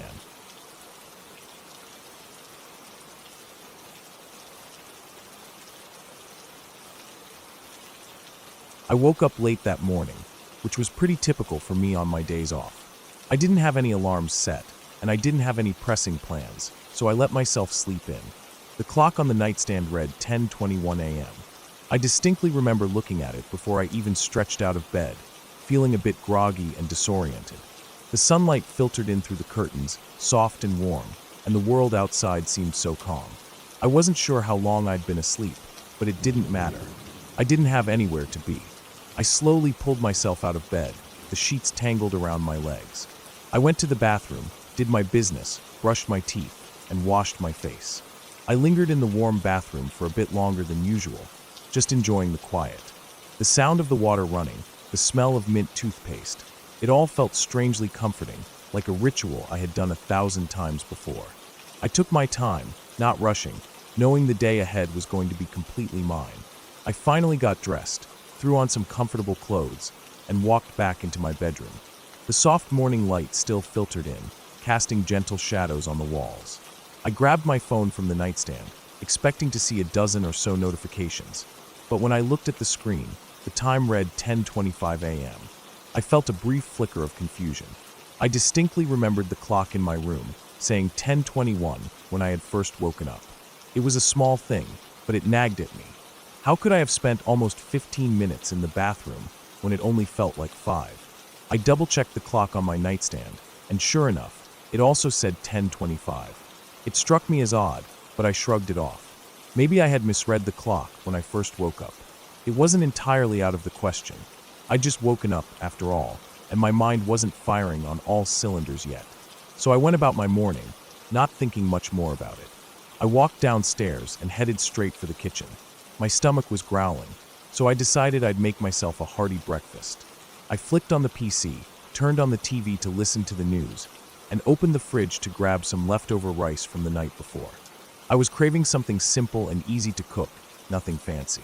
As I reached for the microwave to heat up the rice, I noticed the clock on the microwave. It said 10:25. I froze. How was this possible? The time on my phone had said 10:25, the clock in the kitchen had said 10:25, and now the microwave clock said the same. It didn't make sense.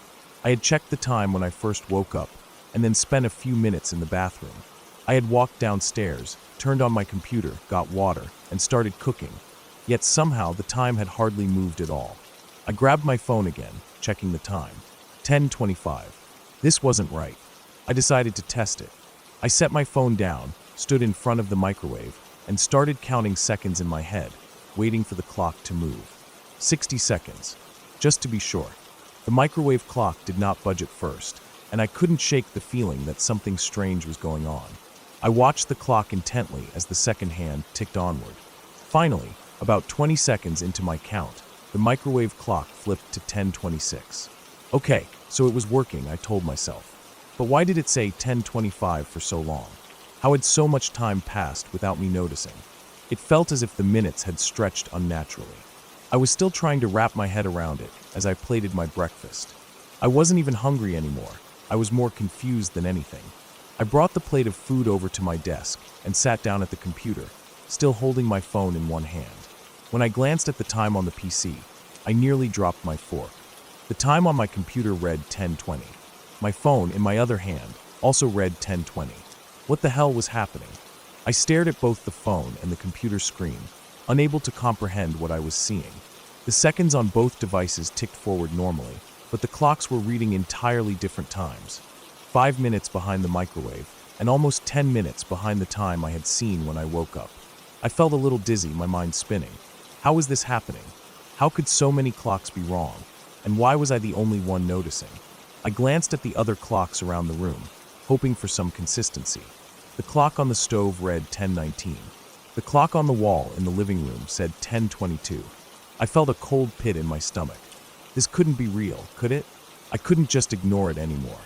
I started checking every clock in my house, pulling out my phone and looking at the time on the internet as well. Every clock seemed to be out of sync. The longer I watched them, the more absurd it became. The PC read 10:14. I looked away for a moment, and when I glanced back, it read 10:13. What the hell? I stood there, frozen, just staring at the clocks, watching the time flicker and shift without making any sense. 1 minute it would be 10:22, the next it would be 10:15, then 10:20 again. The clocks weren't running properly. They seemed to be stuck in some weird loop, or maybe jumping randomly. I could hear the soft ticking of the clock on the wall, and I wondered if I was imagining it, but it was so odd, I couldn't be sure of anything anymore. I kept watching. For about an hour or so, everything seemed to pass normally when I was looking directly at the clocks. The second hand moved, the numbers changed, and everything seemed fine. But if I looked away for more than 2 minutes, the clocks would be completely out of sync again. I would check my phone, and it would say one thing. I'd look at the microwave, and it would say something else. The internet clocks seemed to shift randomly, sometimes going back and forth between minutes, sometimes skipping them altogether. I couldn't understand what was happening. Time felt like it was slipping through my fingers, stretching and warping, and I was the only one who noticed. It felt like I was losing control of reality, like I had stepped into some bizarre time loop that I couldn't escape from. The more I looked at the clocks, the more my sense of time started to distort. What if this wasn't a malfunction? What if something deeper was going on? What if I was losing my mind? I couldn't figure out if I was stuck in some kind of dream, or if I was experiencing some bizarre glitch in the world around me. Finally, after what felt like an eternity, the clocks slowly began to fall into place. It wasn't abrupt. It wasn't like flipping a switch. It was more like they slowly started to catch up to each other, as if the universe was realigning everything little by little. After what felt like an hour and a half, the clocks finally began to read the same thing. The microwave, the PC, my phone, they all matched. 10:29. I sat there for a moment, stunned. I wasn't sure whether to feel relieved or confused. I didn't know what had happened or why. I wasn't sure if it had been some kind of strange coincidence, or if I had just imagined the whole thing. But there was one thing I knew for sure. It was over. The clocks had finally synced up, and time seemed to have returned to normal. In the weeks and months that followed, I never experienced anything like it again. The clocks never went haywire again. I never felt that odd, warped sense of time again. But every once in a while, I'd find myself checking the time, just to be sure. And now, for years later, I still remember the feeling. I remember the way the clocks flickered in and out of sync. I remember the uncertainty, the disorientation, and the strange sense of not knowing where I was in time. But most of all, I remember the exact moment I first looked at the clock on the nightstand when I woke up. 10:21.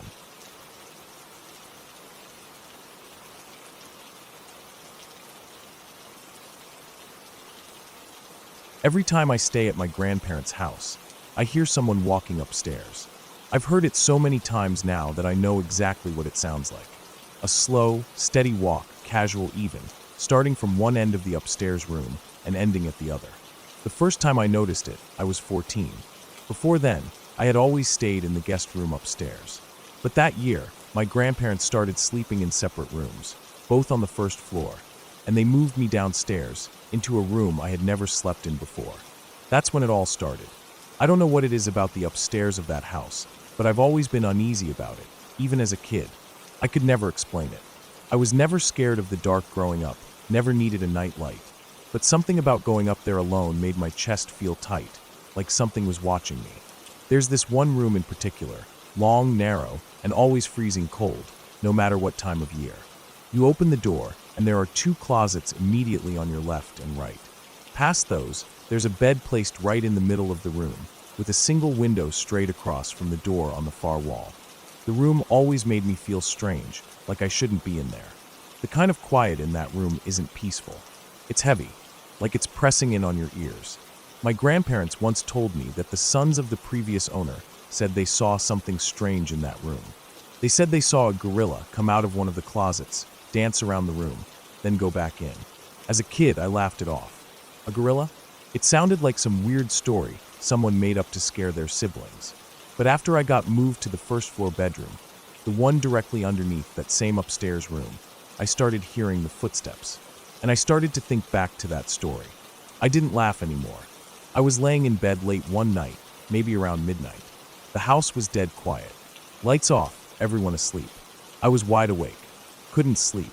I remember staring at the ceiling, feeling that tightness in my chest. And then I heard it. Thump, thump, thump. The sound started faint, all the way on one side of the ceiling above me, near the window upstairs. My body tensed up instantly. I wasn't breathing. I was just listening. The footsteps moved slowly, steadily, right above me. I could feel it in my chest. It passed directly over where I was lying and continued to the other side of the room. Then it stopped. It wasn't a creak. It wasn't the house settling. I've lived in houses with creaky floors, old vents, you name it. I know what those things sound like. This was footsteps. Human footsteps. A slow, casual walk from one side of the room to the other. It sounded like someone walking barefoot across the floor. No shoes, just a steady thump with each step. I couldn't move. I laid there with my eyes wide open, just staring at the dark ceiling. After a few minutes of silence, I finally pulled myself out of bed and went to my grandpa's room. I told him what I'd heard, but he just said the house was old and that it creaked sometimes. Still, he got up and turned on the dining room light for me so it wouldn't be completely dark. That helped a little. I went back to my room and tried to sleep. It happened again. Thump, thump, thump. Only this time, it started on the opposite side. The end of the room with the window, where the footsteps had stopped earlier. They started up again and moved across the ceiling in the same slow pace. When they got to the side above my door, they stopped again. Then 5 seconds later, I heard the stairs. 1, 2, 3, 4, 5. Silence. 6, 7, 8, 9, 10. Another silence. The kind that makes your whole body go cold. I knew exactly what that silence meant. It had reached the first floor. My floor. I didn't breathe. I didn't blink. I just stared straight ahead, my eyes fixed on the doorway to my room. The dining room light was still on and spilled faintly into my room, just enough to make out shapes. My vision started to go fuzzy. I felt dizzy. My heart was pounding so hard I could hear it. Then I heard something else. A scratching sound. Slow, deliberate, dragging across wood. Not random, like a mouse. No skittering or shuffling. This was vertical. Up and down. Up and down. It was coming from inside my room. I knew exactly where it was coming from too. My grandpa's gun case. It's a tall wooden cabinet that locks. It has a glass front and a heavy door. The scratching was on that wood. I could hear the door tapping against the frame with each scratch, just barely moving. Tap. Scratch. Tulp. Scratch. I couldn't scream. My throat wouldn't work. I tried once and nothing came out. I had to force myself to take a breath and push it out in a single loud scream. Seconds later, my grandpa was in the doorway. I felt my knees go weak with relief. He didn't believe me, of course. Just said the house makes noises. Maybe a mouse. But I knew better. That night, I draped a sheet off the side of the bed and slid underneath. I wrapped myself up in a comforter, put headphones in, turned my back to the room, and tried to shut it all out. If something else happened, I didn't want to know. I couldn't handle it. That's how I slept the rest of that trip. The next morning, my grandpa told my grandma what happened. She kind of brushed it off, but then she said something that made my stomach turn. She said my cousin had said the same thing the last time she stayed there. She woke up my grandma saying, "I hear footsteps." I didn't sleep in the bed again that week. I stayed under it, tucked in like a kid playing hide and seek, except I wasn't playing. I've been back to their house so many times since that happened. I'm 23 now. It's been nearly a decade. But the footsteps, they never stopped. Every single time I stay there, I hear them. Always upstairs. Always that same walk from one end of the room to the other. Never faster, never slower. Same steps. Same path. Sometimes it happens once a night. Sometimes twice. Sometimes I'll go a few nights without hearing it, and I'll start to think maybe whatever it was has finally stopped. But it always comes back. I don't sleep under the bed anymore, but I still sleep facing away from the door with headphones in. Every single time. I haven't heard it come down the stairs again since that first night. Not once. I tell myself maybe that was a one-time thing. Maybe it was just my mind playing tricks on me. I repeat that to myself like a prayer. But I know what I heard. There's nothing in that house that should be walking upstairs in the middle of the night. Everyone sleeps on the first floor now. My grandpa in his room, my grandma in hers. I know where they are. And I know they don't go up there anymore either. That room, the long one with the closets and the bed and the window, I won't go in it. Not alone. Not even during the day. There's something wrong about it. I don't know what. I don't have any proof. I've never seen anything. But that room has a presence, and it presses on you like a weight. You walk past the doorway, and your body just knows not to look in. Like your instincts are warning you. Every time I visit, I make sure to avoid that staircase unless someone else is with me. It's just not worth it. It's not about ghosts. It's not about haunted closets or dancing gorillas. It's just a feeling, a sound, something that doesn't belong, but is always there. I've tried telling myself it's the house creaking, or old pipes, or whatever excuse people use. But I know what I've heard. I've lived in old houses. I've heard creaking. I've heard settling. This is something different. This is footsteps. Always the same pace. Always the same route. Back and forth. I've learned to live with it. I don't try to explain it anymore. I don't bring it up to my family. What's the point? They've already written it off as imagination or nerves. But deep down, I think my grandma knows. The way she said that thing about my cousin. She said it like it was funny, but her voice was just a little too calm. Like she wasn't surprised. Like she expected it. I don't know what's upstairs in that house. I don't know why it started when I was 14. I don't know why it came down the stairs that one time. But whatever it is, it hasn't left. It walks above me every time I visit. Always waiting until everyone's asleep. Always quiet. Always careful. I don't try to understand it anymore. I just sleep with my headphones in, my back to the door, and a blanket wrapped around me as tight as I can. Because if it ever comes down the stairs again, I don't want to know.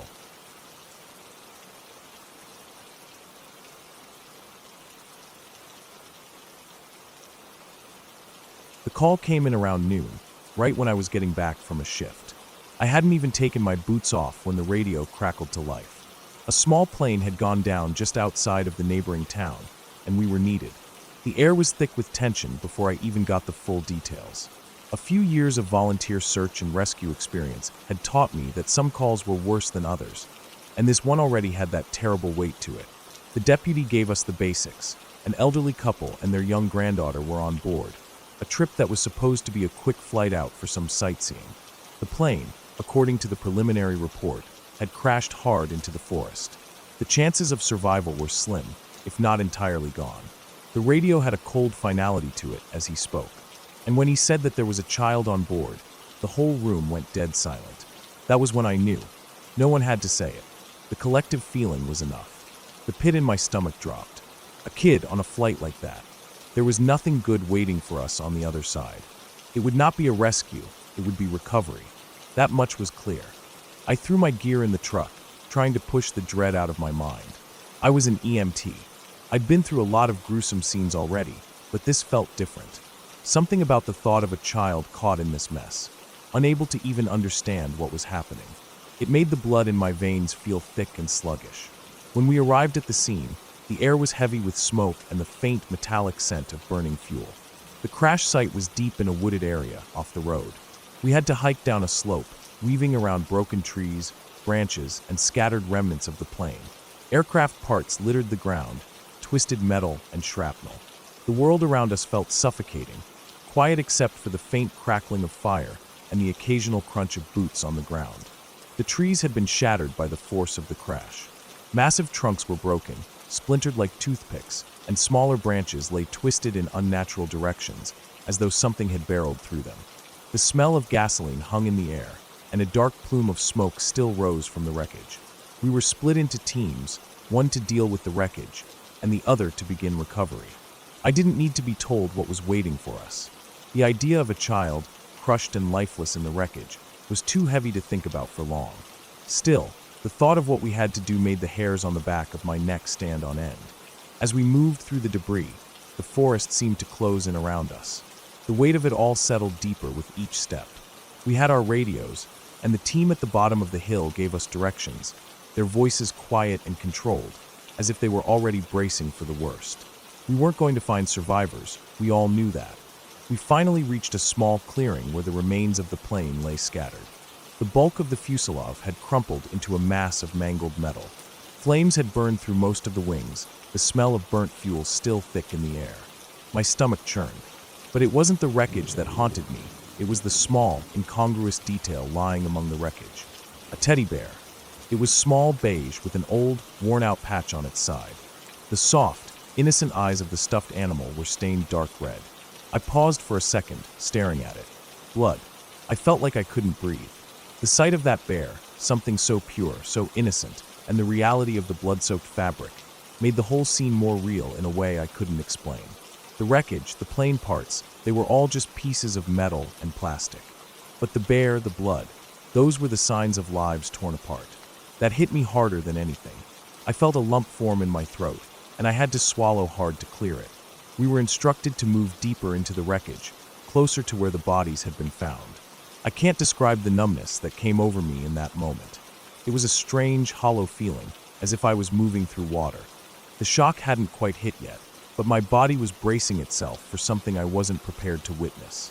The closer we got, the worse it seemed to get. When we reached the area, it was clear there was no hope. There was no way these people had made it out.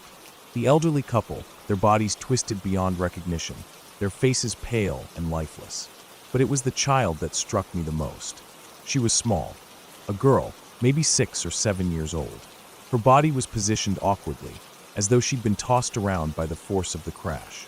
Her eyes were open, staring vacantly, void of life. They were wide and empty, the kind of look that made me feel like the world was drained of all meaning. I couldn't stop staring at her. A kid. It didn't make sense. It shouldn't have been like this. The whole scene froze me for a second. It was like I was outside of myself, watching this from a distance. This wasn't the kind of thing you ever get used to. It was the feeling of looking at something so far beyond what you could ever be prepared for. And in the back of my mind, I couldn't help but think, this could have been my own kid. This could have been anyone's kid. I heard the lead responder, an older guy who had been through more of these kinds of calls than anyone, give a low sigh, but there was no emotion in his voice, just a practiced professionalism. He turned to us. If anyone can't handle this, step back now. There's no shame in it, but we need to do this. Half of the group stepped back. They didn't say anything, but I could see the anguish on their faces. Some had worked with me before, on less brutal calls, but nothing like this. Nothing had prepared any of us for the brutality of what we were about to do. I stayed where I was. Someone had to be there. Someone had to help bring these people back, give them some sense of dignity. So I steeled myself, the numbness turning into something more like anger, a fire in my gut that said I wasn't going to back away from this. We worked in silence, our movements slow and deliberate. The grief in the air was palpable, but we had a job to do. As we started the process of recovering the bodies, the weight of the situation began to settle over me. This wasn't just a job. It wasn't just something I had to do as part of the team. This was real life, real people. These weren't statistics or news stories. These were lives. There were parents and siblings, a family left behind. And there was a little girl, taken from this world far too soon.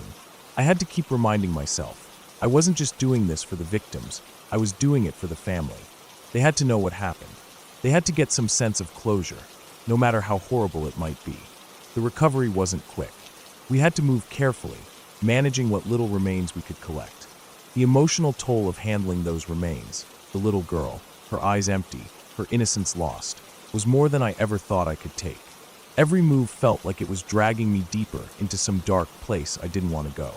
I kept thinking about my own family, my own loved ones, how fleeting life could be. It took hours to get everything sorted. The bodies were placed in bags, and slowly we began to make the treacherous hike back up to the trucks. The trek felt endless. There was no conversation, no words that could make any of this better. Once we reached the top, I felt the weight of the whole situation pressing down on me. But I had done what I could. We had done what we could. There would be no happy ending for that family. There would be no miraculous survivor running into their arms. But at least there was closure.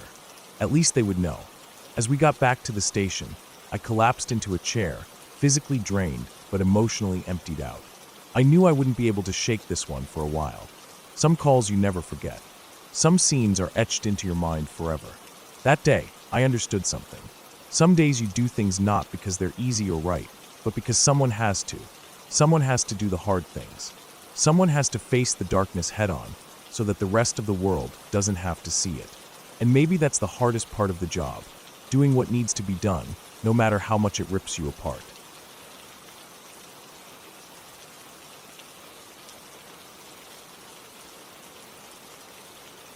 When I was about 13 years old, I had a dog that I loved dearly.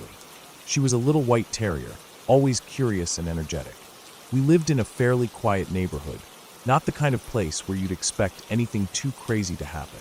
It wasn't a big deal when the gate in the backyard was left open, which happened more than it should have, given how careless my family could be at times, and she would wander off. Most of the time, I could find her quickly.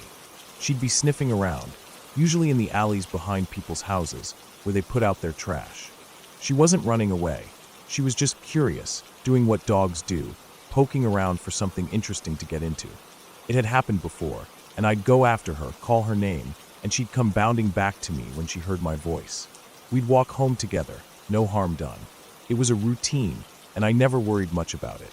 But this time was different. One day, when I came home from school, I noticed the back gate was open. It wasn't unusual, but I immediately realized my dog wasn't in the yard. I called her name, but there was no response. I checked around the house and in the alleyway next to our yard, but there was no sign of her. I didn't panic at first. I figured she had just wandered off again, maybe sniffing around the usual spots. So, I set out down the street to look for her. I went a few blocks in each direction, calling her name, but nothing. It was then that the bad feelings started creeping in. She was usually pretty close by. I had never had to walk this far before to find her. The neighborhood was nice, but it wasn't the kind of place you'd want to lose a dog in. I pushed forward, walking block after block, and as the distance stretched on, I felt more and more uneasy. The sun was starting to set, and the shadows in the streets grew longer. My stomach turned as I walked further, nearly 6 blocks away from home now, deeper into a section of town I didn't usually visit. The houses here were mostly townhomes and rental properties, and the streets felt more unfamiliar.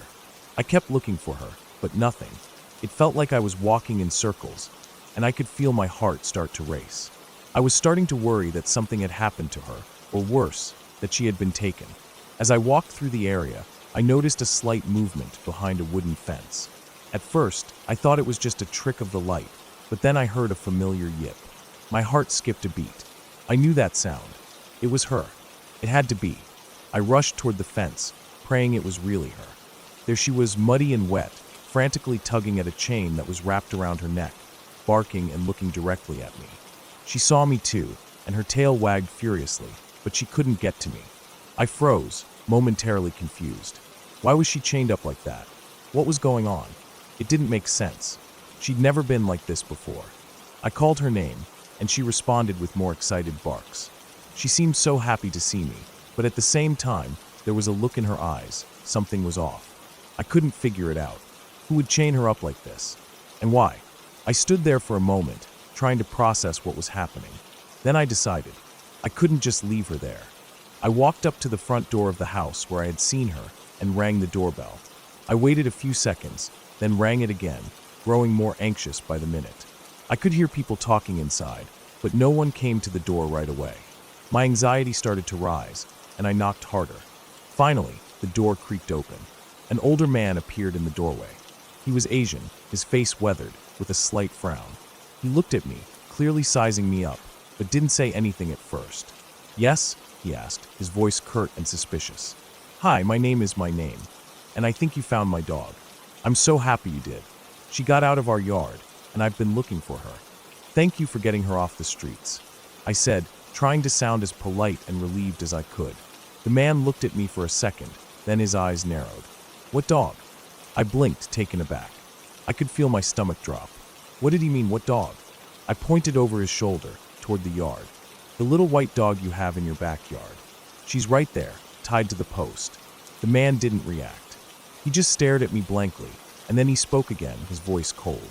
"We have no dog here." I was stunned. "What? No, that's my dog. I'm telling you, she's in your backyard. I can see her." I raised my voice a little, trying to make him understand. I was starting to panic. He didn't move, didn't even glance toward the yard. Instead, he tried to close the door, as if I wasn't even standing there. I was dumbfounded. What was going on? Without thinking, I stopped the door with my foot. "The dog, the one in your yard, right there." I pointed more forcefully this time, feeling a wave of panic rising in my chest. My heart was pounding as the dog barked louder, as if she were calling for me. The man glanced over his shoulder, looked back at me, and then made a face. It was a look that didn't sit well with me, almost like he was trying to hide something, but it wasn't quite anger. It was more like annoyance, or perhaps a little guilt, but mostly he seemed irritated. "Oh, that dog," he muttered under his breath, almost as if he were trying to downplay it. His voice was unconvincing, flat. "I'll go get her." He disappeared into the house, and I stood there, utterly confused and more than a little scared. Why was he acting so strange? If my dog had somehow gotten into his yard, why didn't he just return her? Something wasn't right, and the more I thought about it, the more it seemed like this man wasn't just being careless or forgetful. He was hiding something. I didn't want to wait outside and get more freaked out, so I made up my mind. I was going to go around the side of the house, hop the fence, and get my dog myself. As I made my way around, I saw the man step out into the yard. He had the leash in his hand. He unchained her and stepped over to the gate, and then my dog, looking like she hadn't seen me in years, bolted toward me, barking and wagging her tail. She leaped into my arms, and I hugged her tightly, feeling her warmth and the familiar feel of her fur against my face. I couldn't believe she was finally with me again. The man didn't say a word. He just stood there, his face scowling, watching us. It was as if he didn't care at all. He didn't apologize. He didn't even acknowledge that he had taken her or that he had ever even known she was lost. He just turned and walked back into his house, leaving me standing there with my dog. I didn't know what had happened, but I knew one thing for sure. This man had either stolen my dog or rescued her and had no intention of doing anything to help. He hadn't called the pound, and he hadn't tried to return her to me. He hadn't even looked concerned when I told him she was mine. It was like he was waiting for me to just leave. I didn't wait around. I turned and walked quickly away, cradling my dog close to me. As we got farther from the house, I couldn't help but feel the unease settle deeper in my chest. What was his deal? Why didn't he just admit that he had my dog? Why was he acting so strange? I never saw him or his house again after that day, but I always felt a sense of dread whenever I thought back to that encounter. From then on, whenever my dog got out, she never wandered farther than the backyard. We made sure to double-check the gate, and I kept a close eye on her. But the feeling that something had been wrong with that man, that I had nearly lost my dog to someone with shady intentions, stuck with me for a long time. It's been years since that day, but I still can't shake the feeling that if I hadn't gone looking for her, I might have never seen her again. I have no idea what would have happened to her. I guess I'll never know, but I'll always be glad that I didn't give up on finding her, no matter how creepy or strange the whole situation turned out to be.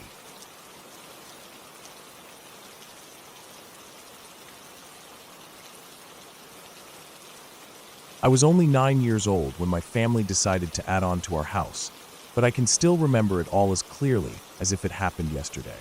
We lived in an old colonial home, one of those houses that had seen better days, but still had its charm. It was built in the 1800s, and my parents were big on maintaining the historical authenticity of the place. The floors were made of softwood that creaked with every step you took, and the walls were painted with colors that matched the period. They didn't want to modernize it too much, so everything had to be just right. We decided to expand the house, adding a new kitchen, some more bedrooms, and a small porch. It was going to be a huge project, but my parents were excited about it. They hired an architect who helped us plan everything, and then we hired a contractor to handle the actual construction. The first contractor was a man named Jim. At first, he seemed like the right choice. He came highly recommended, and he seemed professional enough. But soon, it became clear that he wasn't exactly the best fit for the job. He didn't want to follow the historical guidelines for the project. Specifically, he didn't want to paint the wood trim in the new addition. We had spent a lot of money on high-quality wood for the trim, but my parents wanted to stick to the original aesthetic of the house, so they insisted that it be painted. Jim didn't take kindly to that. He argued that it was a waste of time and money, and he tried to convince my parents to leave the trim unpainted. My mom, being the way she is, was firm about her decision. She insisted that the house be done properly, even if it meant a little more work. But Jim kept pushing back. It became a constant back and forth, with no real progress being made. It was frustrating for everyone, but my parents were determined to see it through. Months passed, and the project barely moved forward. The contractor and his team would show up, but they wouldn't do much. They were paid every week, but there were hardly any visible results. This went on for nearly a year, and by the time my parents finally decided to fire him, it felt like we had made no progress at all. That's when we met the new contractor. His name was Richard, and he came recommended by my parents' lawyer, who had met him through church. Richard was a completely different personality compared to Jim. He was easygoing, friendly, and seemed genuinely interested in doing a good job. His crew was mostly made up of men who also attended the same church as my parents, which in hindsight should have been a red flag, but at the time, it just seemed like a small-town thing. People in our area were known for having tight-knit communities, and church connections often led to good recommendations. Richard and his team started working on the house right away, and almost immediately there was progress. The addition began to take shape, and my parents were pleased with the way things were moving along. The house was starting to feel like it was finally coming together. The summer heat in our area was unbearable, and that's when my mom would send me out to offer drinks to the workers. It wasn't just a polite gesture. It was something they actually appreciated. The humidity was stifling, and even though they were used to working in the heat, I think everyone enjoyed the cold lemonade and iced tea that my mom would make. I was happy to help, and I liked talking to the workers when I brought them their drinks. I didn't realize it at the time, but that small act of kindness ended up being something that would stay with me forever.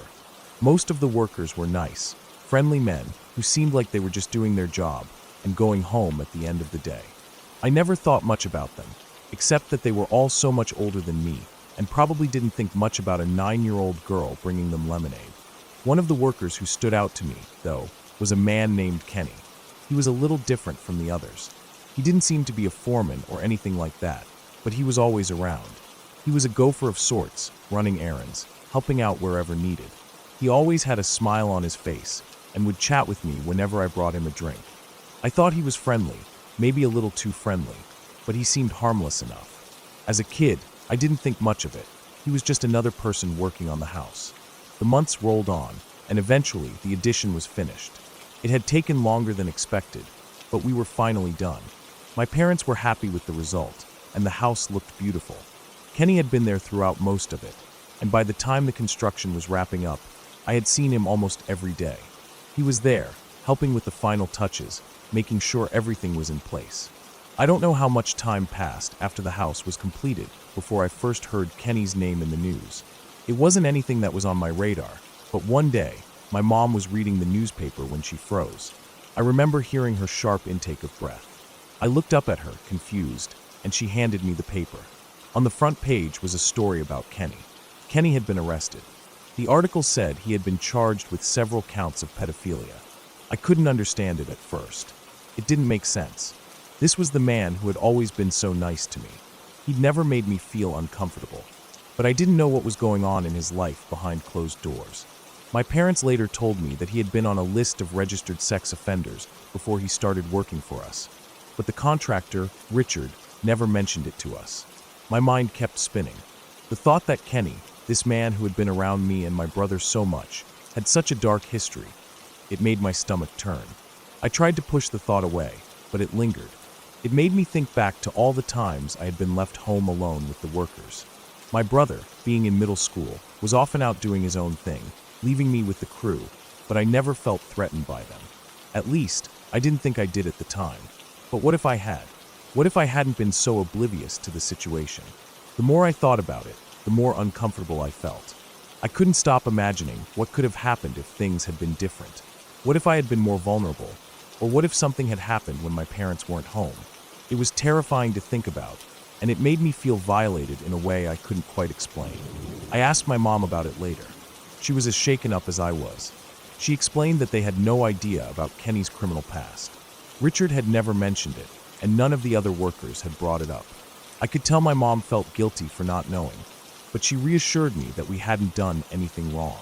There was no way for us to have known, and we had been trusting and kind to the workers because that's how we were raised. Still, the thought of it haunted me.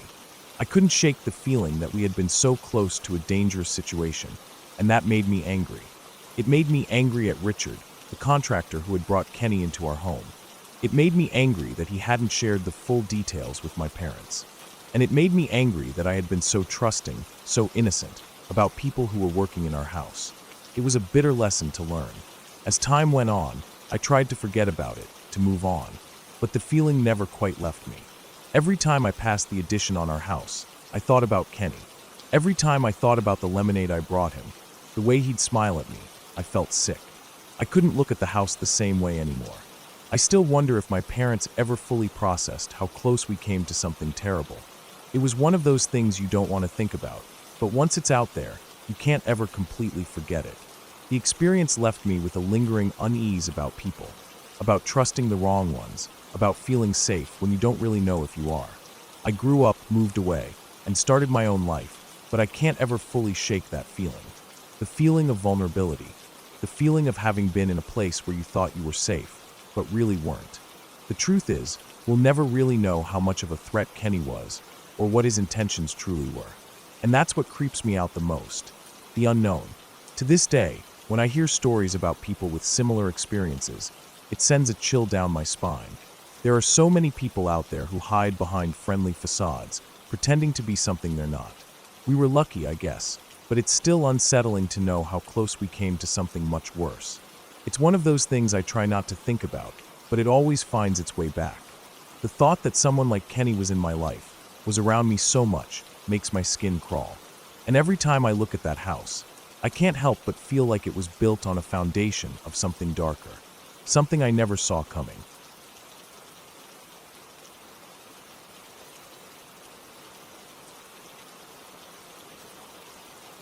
I woke up one night, disoriented and unsure of what had disturbed my sleep.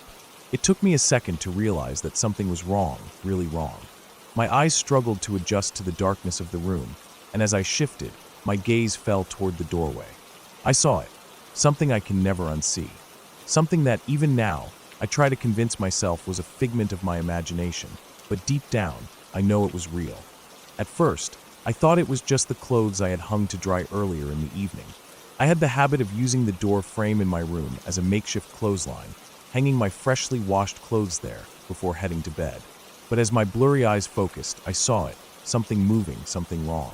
The clothes were rustling, as if being shifted around by an unseen hand. But this wasn't just a casual breeze or an animal. No, this was deliberate. And then I noticed something else. It was subtle at first, just a slight, unnatural movement in the darkness, but it soon became clearer. Gray, veiny legs. Thin, gaunt legs with skin that looked as though it had been stretched too tight over brittle bones. The skin wasn't just pale, it was a sickly, unhealthy shade of gray, like something that had been drained of all life. The legs twitched, like something was moving beneath them, but it wasn't a person. It was something else, something I couldn't quite process yet. My heartbeat quickened, and I felt a cold sweat break out on the back of my neck. I rubbed my eyes, trying to shake off the sleepiness. Maybe I was just tired. Maybe I hadn't woken up properly. I thought it was just my brain playing tricks on me in the dark.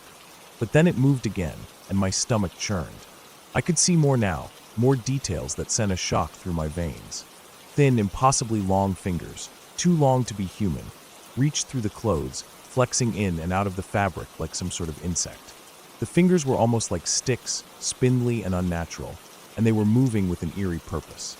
The realization hit me hard, and it took my mind a few seconds to catch up to the terror creeping into my chest. Then I saw its face. I'll never forget it. Its features were grotesque, twisted in a way that seemed impossible, as if nature itself had tried to create something human and failed. The thing was so skinny that its skin seemed to hang off its bones, a distended stomach pushing out in a grotesque manner. Its eyes were the worst part, huge, swollen eyes with no lids. They stared at me, unmoving, unblinking. There was something in those eyes, something cold and predatory. It didn't feel like it was just watching me. It felt like it was studying me, as if it hadn't expected me to be able to see it. The thing's mouth was tiny, puckered like it was making an invisible lollipop. The way its lips moved, contorting as if savoring a treat that wasn't there, made my stomach flip. It didn't blink, didn't move. It just stood there, staring at me, almost as if it was surprised that I had woken up, surprised that I could see it at all. Its head was large, too large for its body, and it came to a cone-like shape that made my neck strain as I stared at it, unsure whether I should be moving or staying perfectly still. I wanted to scream, to yell for help. I could hear my heart pounding in my ears, and every muscle in my body screamed for me to move, to do something. But I couldn't. It was like I was frozen in place, as if my body couldn't decide whether to fight or flee. I tried to reach out, to wake my grandmother, who was sleeping in the bed next to mine. I could feel the panic rising in my chest, but no sound came out of my mouth. I opened my mouth to scream, but all that came out was a raspy breath, like my throat had closed up completely. I looked at the thing, and it stared back. Those unblinking eyes never left mine. The silence in the room felt suffocating, and the darkness around us seemed to press in, thick and heavy, as if the room itself was holding its breath. My grandmother stirred next to me, her soft snoring stopping abruptly as she shifted in her sleep. I wanted to scream, wanted to reach out, but my body wouldn't obey. I just stared at it, trapped in a silent, suffocating standoff. It didn't move, not an inch, but I could feel its presence, could feel the cold dread crawling up my spine.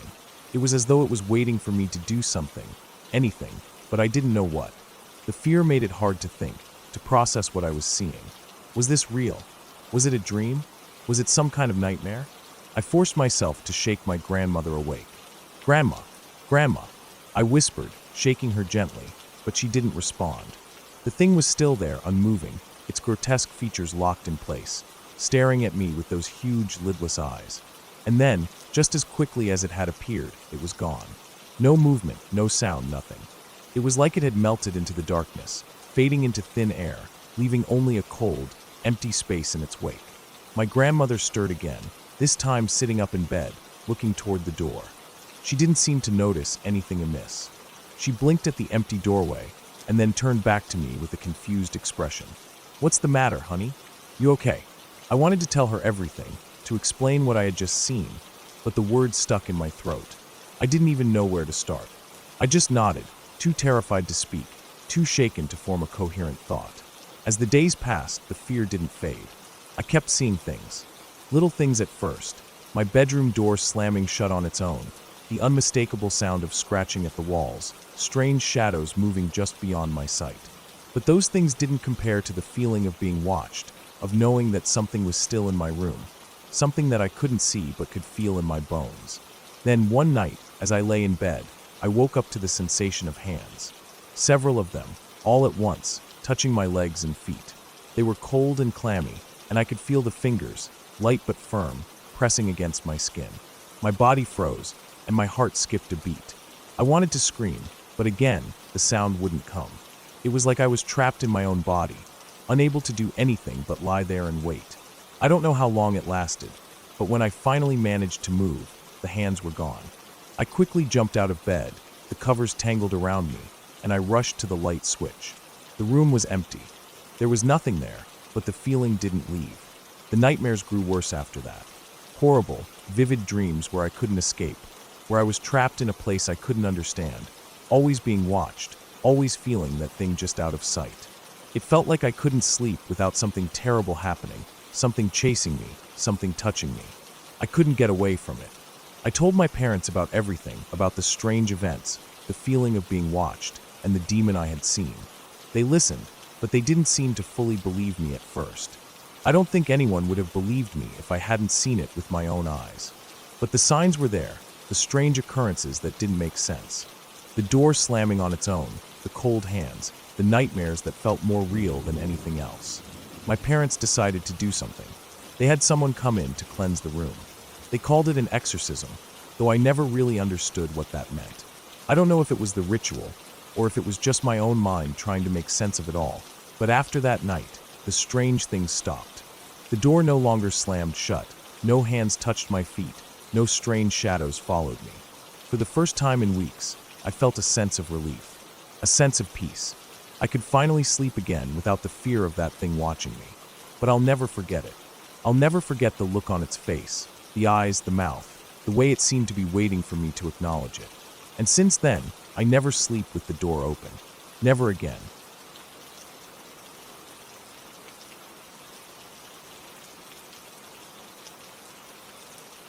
When I was little, I lived in a big old Victorian house with my mother. It was one of those places that felt like it had a history, like every wall had a secret to tell, and the floorboards creaked with the weight of time.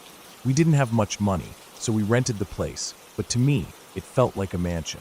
The house was full of strange little details, old wallpaper, long hallways, high ceilings, and rooms that were always too big for just the two of us. I was an only child, and my mom worked a lot. She tried her best, but I think living there alone with just her got to be a bit isolating for both of us. At night, the house was quieter than anything I could describe, but that stillness never felt comfortable. It felt like the house was alive, breathing in its own way, settling into itself, keeping us in its embrace. But then, there was the laughing. It started when I was about 5 or 6. At first, it was just an occasional thing. I'd be in bed, trying to sleep, and I'd hear it, a faint, high-pitched laugh, almost like someone was having a conversation just outside my door. Sometimes it was soft, like someone trying to be sneaky, and other times it was loud, like a whole bunch of people were just hanging out, having a good time. It didn't make sense. My mom always said there was no one else in the house, but it didn't stop. I remember getting up one night, thinking maybe I had just imagined it, and walking down the hall in the dark. The house always felt colder at night, the kind of cold that nipped at your skin, even though the heating was on. I'd stand there in the hallway, trying to listen, but there was no one around. No TV left on. No radio. Just silence, broken by the occasional creak of the floorboards under my feet. After a while, it started happening more often. I'd wake up in the middle of the night, feeling the cold air against my face, and I'd hear the laughter again, only this time, it felt closer. Sometimes it was like it was right outside my room. Other times, it seemed like it was coming from the end of the hall, down by the stairs. I'd pull the covers over my head, hoping it would stop, but it never did. It was always there, lingering like an unwanted guest that wouldn't leave. One night, it got worse. I woke up in the dark, just like I always did. But this time, I didn't hear the laughter in the hall. It was right next to me, in my room. It was like it was coming from behind me, over my shoulder. I turned around, thinking maybe it was my mom, or maybe one of the neighbors. But there was nothing there. Just my room, dark and quiet, and that laugh. I tried to sit up in bed, thinking I'd go to my mom's room, but as I lifted my head, I felt it. Something gripping me. It wasn't like a hand on my back or on my arm. It was worse.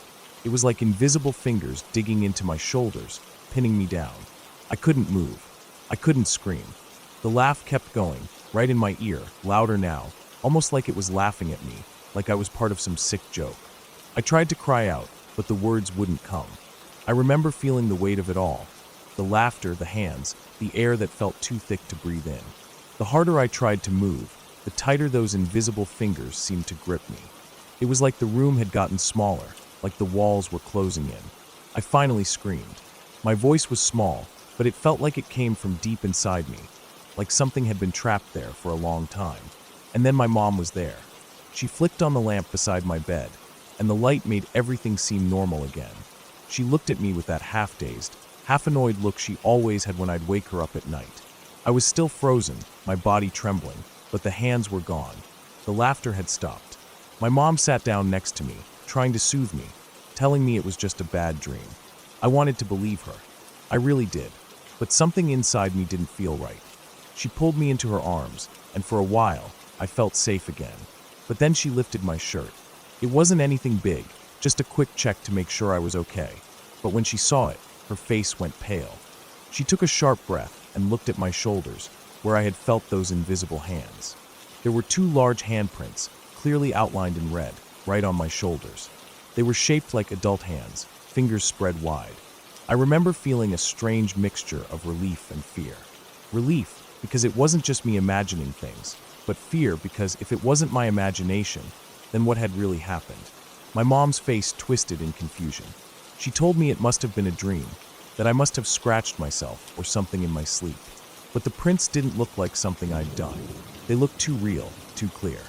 I wanted to believe her, but part of me couldn't shake the feeling that something else had happened. Something I couldn't explain. The next day, my mom never really talked about it again. I didn't either. I don't know why. Maybe we both hoped it would go away if we didn't talk about it. But the feeling of those invisible hands on me, holding me down, stayed with me for a long time.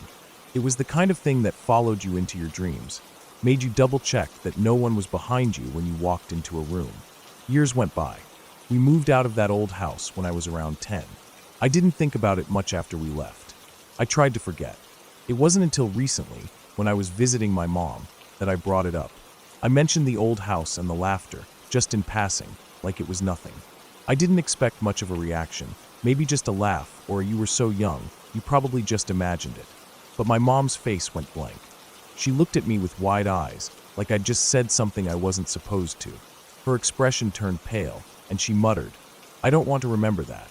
I didn't press her. I didn't ask why. I could see the way she looked at me, like she was remembering something she didn't want to remember. And for a moment, I realized that maybe I wasn't the only one who had been scared in that house. Maybe, just maybe, something about that place wasn't right. But whatever it was, it's gone now. The house is long gone. I still wonder, sometimes, what exactly happened that night. But I don't think I'll ever know. I don't think anyone will. I just know that when we left, whatever it was that haunted that old house stayed behind. And it's probably better that way. I've grown up now, and I've never had an experience like that again.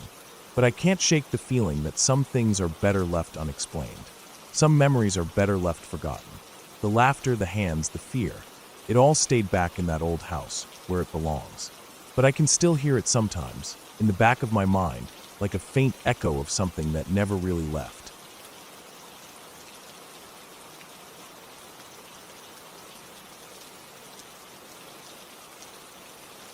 I never considered myself the kind of person to believe in things like ghosts or hauntings. I'd heard all the stories, the ones where people swear they've seen shadows, felt something brush against them, or had things moved around. But for me, I always brushed it off as overactive imaginations or the odd quirks of old houses. I didn't believe in the supernatural, and I certainly didn't go out of my way to look for it, like some people did. But that day, that one evening, something happened that made me question everything. It started with a normal visit to my girlfriend's house. I'd been there many times before, and everything had always been fine. But this time, when I stepped into the living room, I immediately felt off. The air felt heavy, almost suffocating, and a strange chill ran down my spine. It wasn't the kind of chill you get when you're cold, but a deeper, unsettling sensation, like you were being watched by someone you couldn't see. I didn't know what caused it. Maybe it was just a bad day, or maybe I was just tired.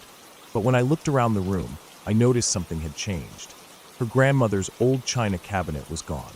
I didn't think much of it at first, but then my gaze landed on the replacement, a tall, dark wooden cabinet, about 6 feet tall, with glass doors and a polished wooden frame. There was a faint reflection in the glass, but the real thing that caught my attention was the mirror in the back of the cabinet. It wasn't the mirror that disturbed me so much as the uneasy feeling it triggered. Her grandmother had passed away a few months ago, and although I never met her, I knew a lot about her. My girlfriend often spoke fondly of her, and I had heard countless stories of her time in the hospital before she passed. Her grandmother had been bedridden for a long time, and I had a vague recollection of her being in and out of the hospital, but I never knew much beyond that. To me, she was just a figure in my girlfriend's stories. But as I stood there, looking at the cabinet, I couldn't shake the feeling that something was wrong. I don't know how to describe it, but it was like the air around the cabinet was charged, as if it carried the weight of all the memories, all the years of the grandmother's life. I glanced at my girlfriend, and she was sitting on the couch, scrolling through her phone, completely oblivious to the strange tension in the room. I told myself it was nothing. Maybe I was just tired, or maybe the sadness that hung in the room was affecting me more than I realized. I walked over to the cabinet, my shoes clicking on the hardwood floor. I wanted to get a closer look, to see if it was just my mind playing tricks on me. I pressed my hands gently against the glass, the smooth surface cool to the touch. Inside, there were teacups, small porcelain dolls, and various knickknacks. They looked like the kind of things you'd expect to find in an older woman's house, delicate, aged, and carefully arranged. But then I saw something in the mirror. At first, I thought it was just the reflection of myself, but as I leaned in closer, I realized something was wrong. I saw the outline of a person behind me, just a dark silhouette.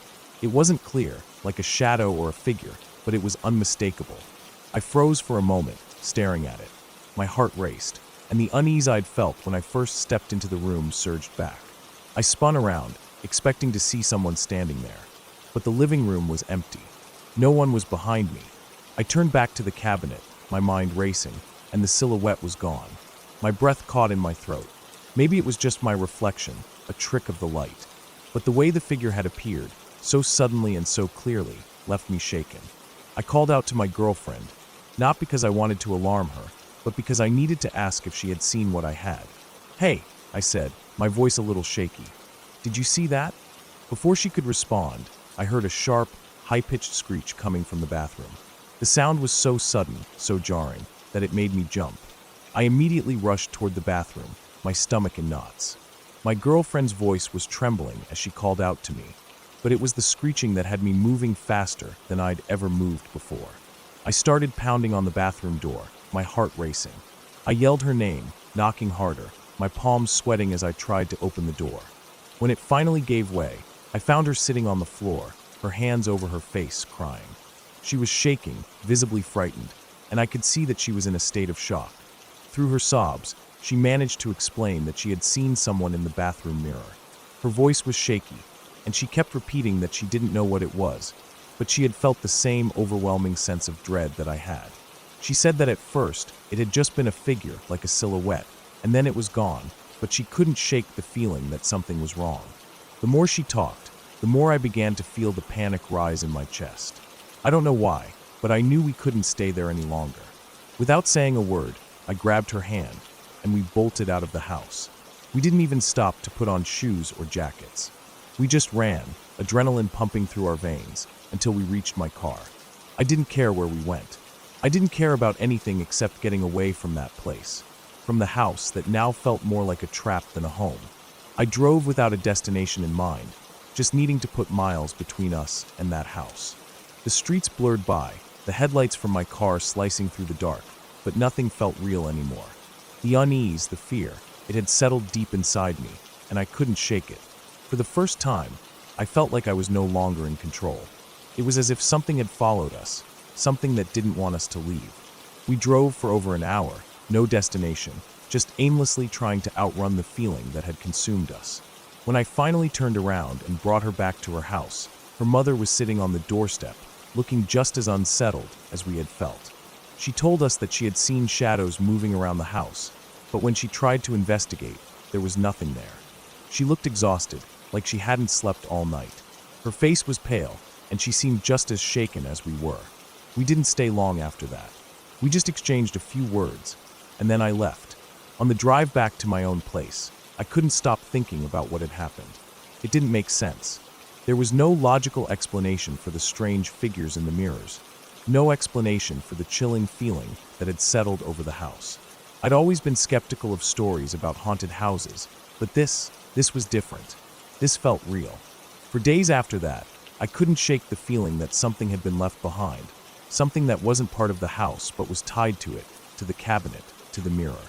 Every time I closed my eyes, I saw that shadow in the reflection, the figure standing behind me, even though I knew no one was there. I've never gone back to that house. My girlfriend and I broke up soon after. Not because of the incident, but because we both knew things weren't the same anymore. I never wanted to bring it up again, but I couldn't stop thinking about it, about what we saw and what we felt. Now, whenever I hear people talk about haunted places or strange occurrences, I can't dismiss it anymore. I used to think it was all nonsense, but now I know that sometimes things don't have an explanation. Sometimes you just feel something, and no matter how much you try to rationalize it, you know deep down that it's real. And that in itself is terrifying.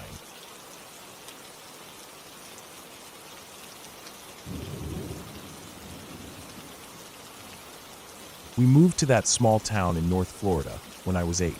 My parents wanted a change, so we left the fast pace and noise of urban South Florida behind, thinking the quiet, rural life would be peaceful. The town was tiny, barely more than a dot on the map, really. I can still remember the way the air felt different, thick with humidity, the scent of pine trees and damp earth, and the way the roads seemed to twist and turn with no real destination in sight. There were more woods than anything else, and the houses, if you could even call them that, were scattered far apart. It was nothing like the city I'd known. The town seemed frozen in time, and for a while, it felt like a place where nothing ever happened, where people lived and died without anyone outside the town ever knowing or caring. I hated it at first. The silence, the isolation, the oddness of it all. It was like stepping into a book that had never been finished, where the pages were stuck together and nothing made sense. But eventually you adjust. You adapt, even to the weirdness. My sister, who was a few years older than me, had a tougher time with the move. She hated the town from the start, the isolation especially. After a few years, she met a guy. They got married pretty quickly, and before long, she had a baby. Her husband, however, was stationed overseas, sent off to Afghanistan. She ended up alone in a trailer out in the woods, raising a newborn by herself. I can't even imagine how tough that must have been for her. She wasn't used to the quiet, the solitude. Eventually, she couldn't stand it anymore. She packed up with her son and came back to our parents' house, where I was still living. I remember that time. It felt like everything shifted. My sister moved into the same room she'd had when we were kids, the one at the back of the house, right near the woods. She seemed all right at first, like nothing had changed, but I could tell she was on edge, her nerves worn thin from being alone all the time. I don't think she told anyone about the weird stuff at first. She didn't want to seem crazy, or maybe she just didn't know how to explain it. But it started slowly. At first, it was just the sound of the headboard of her bed slamming into the wall. It happened late at night, around the time when everything else in the house had fallen into that deep, oppressive silence. She said it was like something invisible was hitting it from the other side. Sometimes it would happen once or twice, and other nights it would happen in a steady rhythm, like some kind of warning, but she didn't want to talk about it. Not at first. Then one night, she woke up to the feeling of somebody tickling her. It was so real, she said, that she thought it was my mom messing with her, trying to wake her up. But when she opened her eyes, there was no one there. She thought maybe it was just a bad dream or something, so she brushed it off. But the feeling stuck with her. The feeling of invisible hands, of something close by, but out of sight. It wasn't just a fluke. It happened again a few nights later. By then, she was getting spooked, and so was I. We didn't talk about it much, but I could tell something was off. She'd sometimes look over her shoulder, as if expecting someone to be standing there, and she never seemed to fully settle when she was in her room, like she was waiting for something to happen. Things got worse, much worse. One night, I was still awake when I heard her scream, a sharp, gut-wrenching scream that cut through the house like a knife. I jumped out of bed, heart racing, and ran to her room. I'll never forget the way it looked when I opened the door. Her bed was shaking, rocking violently up and down, side to side, like a boat caught in a storm. It wasn't just a little movement. It was like the entire bed was being thrown around, like it had a life of its own. She was still in it, holding onto the bedposts, eyes wide with panic. I remember thinking how unreal it all was, like I'd walked into some kind of nightmare. My mom came rushing in behind me, and I saw the way her face shifted from concern to confusion, then to something else, something like a quiet resignation. She had seen things, been through things before, things that didn't make sense, but she never talked about them. She didn't even blink when she saw the bed rocking. It was like she had already accepted that weird things just happened in this house. But she told my sister to stay calm, and she told me to go back to bed. That night, we didn't talk about it. We didn't have to. We all knew something wasn't right. But my sister stayed, and so did my mom. They didn't leave. Maybe they were too tired, or maybe they were just used to it by then. They didn't want to admit there was something truly wrong with the house, with that room, with whatever was messing with them. A few days later, it got worse. My sister was nursing her son one night when something yanked her ponytail, hard. She said it felt like fingers, pulling her hair back so violently it almost made her lose her balance. She jumped up, cradling her baby, but the sensation wouldn't stop. It kept yanking and pulling, as if something invisible had a tight grip on her hair. It wasn't like a prank. It wasn't the wind. It was something real. That's when my mom stepped in. She didn't scream, didn't panic. She didn't do anything like what I would have expected. She just walked into the room, stood over my sister, and said, in a voice that was calm but stern, "I understand things are different now. There's a baby here, and there never has been before. I get that. I get that you're curious, but you will not touch them anymore.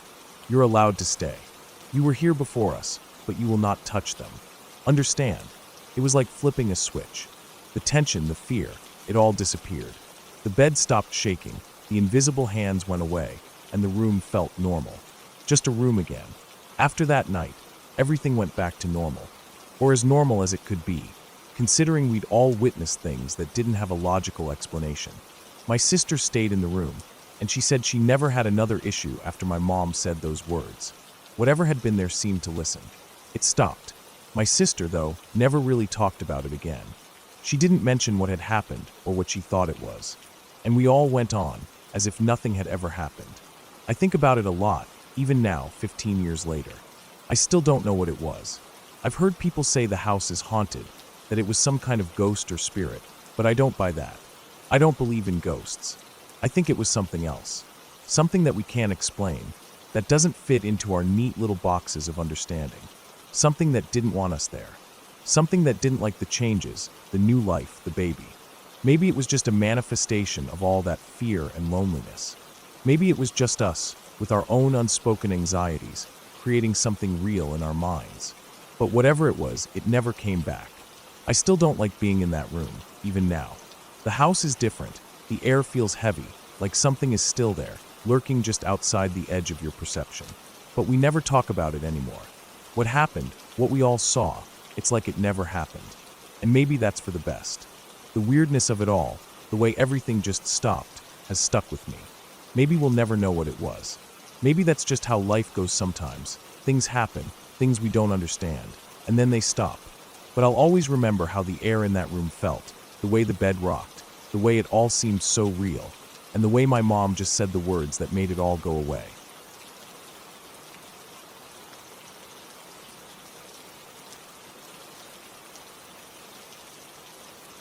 When I was 13, I experienced something that I can't explain to this day. It was a night that should have been like any other, but it's become a memory that haunts me every time I think about it. I had just gotten my period for the first time. It felt like the beginning of something significant, something adult, and I couldn't help but feel both strange and proud of myself. Afterward, I went to bed feeling exhausted, but there was something about that night that didn't sit right. Maybe it was the mixture of being physically drained and emotionally overwhelmed, or maybe it was the strange shift in the atmosphere of the room that I couldn't quite place. I'm a side sleeper, always have been, but that night, something was different. I couldn't get comfortable, and before I knew it, I ended up lying on my back. It felt strange, awkward, like something I didn't control. I was fully awake when I drifted off, which was weird in itself. I was aware of my body, aware of my position, but my eyes were too heavy to stay open. I sank into a deep, dreamless sleep, the kind that you can't really remember when you wake up, but you know you were in. I don't know how long I had been asleep when it happened, but I found myself in a dream. It started off simple, nothing out of the ordinary. I was sitting in a chair, leaning back on its back legs, balancing like I had done 1,000 times as a kid. But something was different this time. The chair kept leaning back slowly, like I was losing control of it. I tried to grab the arms, to steady myself, but it was too late. The chair kept tipping further and further back, until the point where I felt myself falling, not just from the chair, but into something much deeper, something endless. I don't know how I could describe it, but it was like I was falling into some kind of abyss. The world around me faded, and I didn't know if I was still dreaming or if I was truly awake, suspended in nothingness. It was terrifying. The pit beneath me seemed to stretch on forever. I could feel a sense of weightlessness, a disorienting pull, and then I jolted awake. The room around me was still dark, but it was different this time. Something was wrong. It was like the air itself had thickened. My heart was pounding in my chest, and I couldn't shake the feeling that something had changed. Something was there. I tried to sit up, to breathe, but my body felt heavier than usual, like it was being weighed down by an invisible force. That's when I saw it. There, directly above my face, was a figure. It wasn't a person, not in any way I could explain. It was a shape, hovering, bending toward me. Its face was the first thing I noticed. It was white, flat, and oval, with a set of large, glassy eyes that seemed to pierce right through me. There was no expression on its face, at least not one that was human, but it exuded this intense, suffocating hatred. I felt it radiating through my skin, as if the anger it carried was burning me from the inside out. The face was two-dimensional, almost as if it was cut out of a piece of paper and stuck directly in front of me. The eyes were so wide, so unnatural, that they felt like they were pulling me in. And the lips, thin, trembling with an anger I couldn't understand, parted slightly, revealing nothing but an emptiness. There were no features, no nose, no definition except for those horrifying eyes. And the way it hovered, just inches from me, felt wrong, like it was breaking some kind of natural law. I couldn't move. I couldn't scream. I couldn't do anything. I was paralyzed, frozen by fear. The hate pouring from this thing wasn't just an emotion. It was something tangible, something cold and suffocating. It felt like it was trying to tear through me, to reach into my very soul and crush it. It felt like death itself, but worse, because this wasn't just about my life. It was about something deeper, something that went beyond any physical threat I could comprehend. It felt like it was after more than my body. It wanted my very essence. The paralyzing feeling lasted what felt like an eternity, and then, somehow, I managed to let out the tiniest whimper. As soon as the sound left my mouth, the figure stood up, slowly, like it was trying to savor the moment. It moved to the foot of my bed, pacing back and forth, still staring at me. Its gaze never left me.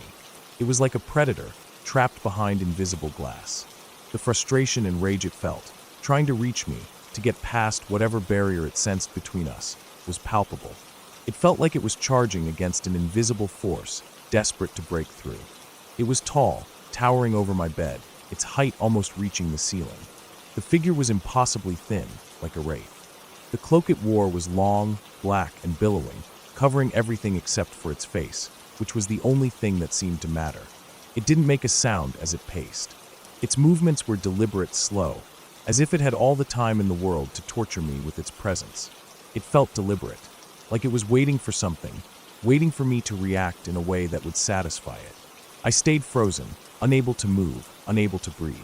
My eyes followed it as it circled the foot of the bed, its movements deliberate, predatory. And then, almost as if it were toying with me, it turned its attention to the closet behind it. The door was cracked open just a few inches, a space I had never noticed before. The figure, this thing, swooped into the gap, its head tilting to peer at me through the dark space. I could feel its eyes on me, never breaking contact, its gaze piercing right through the crack, just inches from the darkened doorway. It continued to stare at me, unblinking, its presence filling the room with an unnatural tension. Its hate quivered with each second, radiating off it in waves. And then slowly it faded away. Not like it had disappeared into the shadows or slipped away quietly. No, it was more like it unraveled, like a presence that had never really been there, dissipating into the air. But I couldn't shake the feeling. It had left, yes, but it hadn't truly gone. The room felt colder now. The silence was more oppressive than it had been before. I reached over and flicked on the light, the sudden brightness stark against the dark of the room. I don't know how long I sat there, heart pounding in my chest, staring at the now empty space where the figure had been. I didn't sleep again that night. The rest of the night passed in a haze of dread, my mind replaying every detail of what had just happened. I stayed awake, staring at the closet door, too terrified to move. I had never felt more vulnerable in my life. For weeks after that, I couldn't bring myself to sleep with the closet door open. Every time I tried, I felt a sense of unease, an overwhelming need to close it, to block it from my sight. I kept the light on every night, terrified that I might wake up to see that face again. Years went by, and I convinced myself that it was just sleep paralysis. It was a simple explanation, a common one. My mind had just played tricks on me in a moment of vulnerability, triggered by a combination of exhaustion and the strange physical changes I was going through. I believed that for years, until I met her. I had become friends with a girl in high school, someone I hadn't known very long, but had come to trust. One evening, we were sitting together, talking about strange things that had happened in our lives. I didn't expect her to share anything that would make me think about that night, but she did. She told me a story. She had been home alone one night, just like me. Her door had been open, and she'd been reading, when something caught her attention in the living room by the kitchen. She looked up, and standing there in the dark was a figure. It beckoned her to come closer, but something about it felt wrong. Something about it didn't sit right. She looked away, trying to ignore it, but when she refocused, it was still there. She described it to me, and it was exactly the same as what I had seen all those years ago. I froze. My heart skipped a beat. She didn't know my story. I had never told her what happened to me. Yet here she was, describing the same creature. The same face. The same hateful eyes. We grabbed sketchbooks and started to draw. I didn't even think twice about what I was doing. I needed to see if it was the same thing. When I finished, I looked at her sketch. My stomach dropped. There it was, staring back at me. The same exact thing. The same terrifying face. The same figure. The creature I had seen all those years ago. She had never heard my story before she told hers. She had never seen my sketch. But there it was, our experiences linked in a way I couldn't explain. I don't know what that thing was. I don't know if it was real or just a figment of my mind, but I do know that I've never been able to shake the feeling that it was something far darker than I could ever understand. It wasn't just a nightmare. It wasn't just a trick of my mind. It was something else. Something far more dangerous, something that had been watching me. And now I know it's not just my mind. It's real.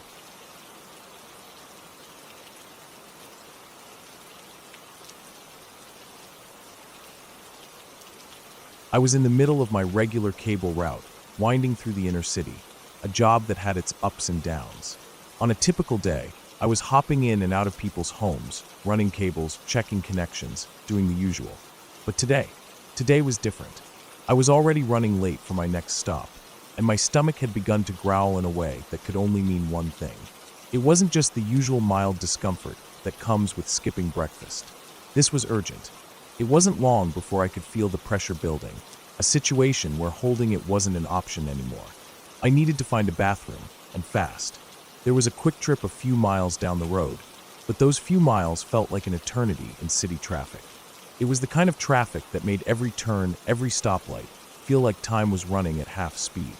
The thought of trying to make it all the way there and back with this impending crisis was a gamble I wasn't willing to take. So, I pulled into the first gas station I saw, praying they'd have a bathroom. I got out of the van and rushed to the entrance, scanning the place. Of course, the bathroom was at the back of the store, and of course there was a line. I could barely keep it together as I stood there, clutching my stomach, shifting from foot to foot. The line consisted of a dude, a woman, and me.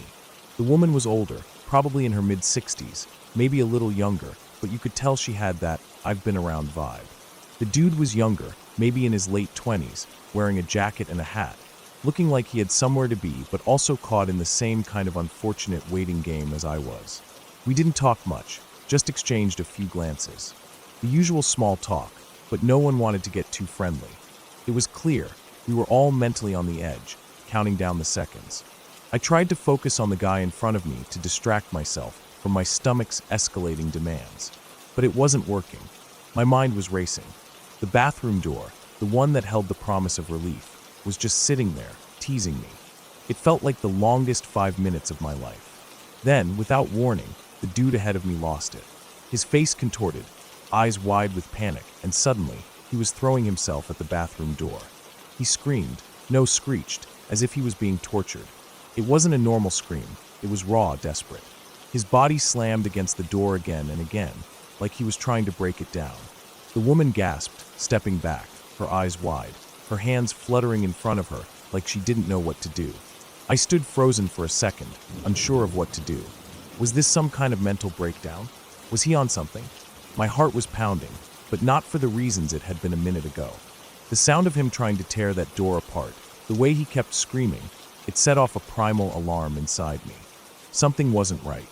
Just as I was stepping forward to get a better look, to maybe shout at him, to tell him to stop, something strange happened. His body jerked violently, like a sudden electric shock hit him, and he dropped to the floor with a sickening thud. For a split second, I thought he might have just passed out, but then I saw it, the way his body was twitching uncontrollably. Panic surged in me. I rushed over, kneeling beside him, trying to make sense of what was going on. His face was contorted, but there was something else, his eyes. His eyes weren't just panicked, they were blank, unfocused, as if they were staring into nothing. Then I saw it, the blood. It wasn't just tears, it was blood, streaming from his eyes. He was foaming at the mouth, his chest heaving in erratic, desperate breaths. His body was flailing, twisting in a way that made me feel like I was looking at something not quite human. I couldn't tear my eyes away from him, even though every fiber of my being was screaming at me to get help. He was still twitching, still convulsing, and I had no idea what to do. I wasn't a doctor. I had no training for something like this. But I wasn't going to leave him there. Not like this. The woman who had been waiting in line had backed up against the wall, her face pale, hands covering her mouth. She looked completely lost, as if she couldn't believe what was happening either. Then, like a damn miracle, the older woman who had been standing behind us stepped forward. She was calm, like she had seen this before. She knelt down beside the guy, her voice soft but commanding as she told me to hold his head steady, told the woman to call 911. I don't know what it was, but something about her calm demeanor gave me focus. I held the guy's head gently in my hands, trying to keep him from jerking around too much. He was foaming more now, eyes rolling back in his skull. I could feel my heart pounding in my chest, but I followed the woman's instructions. She gave me something to help him breathe properly, trying to make sure nothing was obstructing his airway. She was a retired nurse, as it turned out. She kept me steady, kept my mind on what I had to do. Just hold him. Don't let him hurt himself. The paramedics are on their way. Her words grounded me. I don't know how long it took, but by the time the paramedics finally arrived, he was barely twitching. They worked quickly, taking over, strapping him to a stretcher, administering something I couldn't make out. The woman in the line was still in shock, her eyes wide, her lips trembling. The whole scene felt surreal. It was like a nightmare I couldn't wake up from. As the paramedics loaded him into the ambulance, I found myself standing there, staring at the spot where he had been, still processing what had just happened. I had just been talking to this guy. Just a few minutes ago, we were standing in line, making small talk. Now he was unconscious, headed to the hospital, possibly fighting for his life. I don't know how long I stood there, but when I looked up, the woman from the line had gone inside the store, and I was left standing there alone. I couldn't make myself move at first. The shock was still there, weighing me down. The whole thing was just too much, too sudden. I forced myself to take a deep breath and walked back to the restroom. The door was still there, but now it was just a door. The madness had passed, and the bathroom was all mine. I walked in, locked the door behind me, and immediately let out a sigh of relief. Finally, the pressure was gone. But as I sat there, I couldn't stop thinking about the guy. I couldn't shake the image of his eyes, those bloodied, crying eyes. It was like looking into a window of a life I could never understand. When I came out of the bathroom, the older woman was sitting on a bench, looking pale and drained. She didn't speak, just nodded at me when I left. I wasn't sure what else to say. I went back to my van, sitting there for a long time before I could bring myself to leave. The route felt so much longer after that. The rest of my day felt like it happened in a blur, like my body was going through the motions, but my mind was somewhere else, stuck on that moment. The man with the blood in his eyes. The way his body twisted in a way that didn't seem possible. The realization that 1 minute, everything is fine, and the next, everything changes. The rest of the day passed, but that image stayed with me. It stayed in my head, gnawing at me. It made me think about how fragile everything is, how easily things can flip, and you're left standing there, watching it all happen, unable to do much but wait for someone else to step in. I didn't hear anything about the guy again, but I couldn't shake the feeling that somehow I had been in the wrong place at the wrong time, or maybe the right place at the right time. Either way, I wasn't in a rush to go back to that gas station anytime soon. Not after that. I still think about it sometimes that day and wonder how he's doing. I'll never forget those eyes. And I'll never forget how, in the middle of what should have been an ordinary day, I ended up witnessing something that changed the way I see the world, for better or for worse.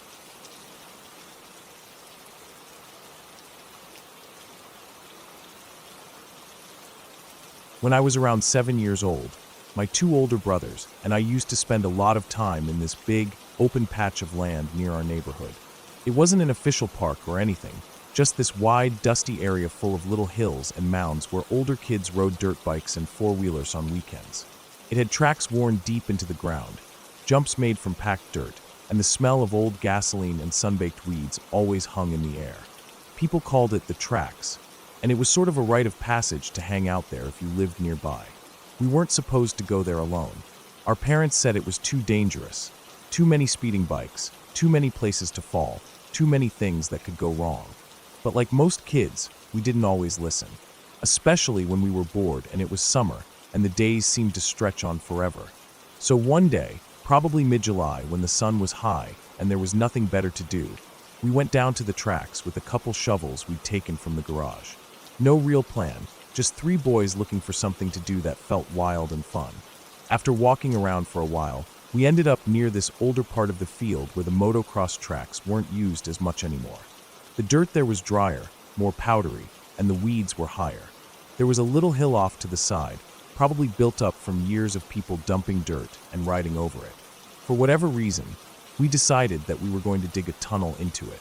It wasn't like we had some grand idea or purpose. We just thought it would be cool. The kind of stupid idea that makes perfect sense when you're 7 and your brothers are egging you on.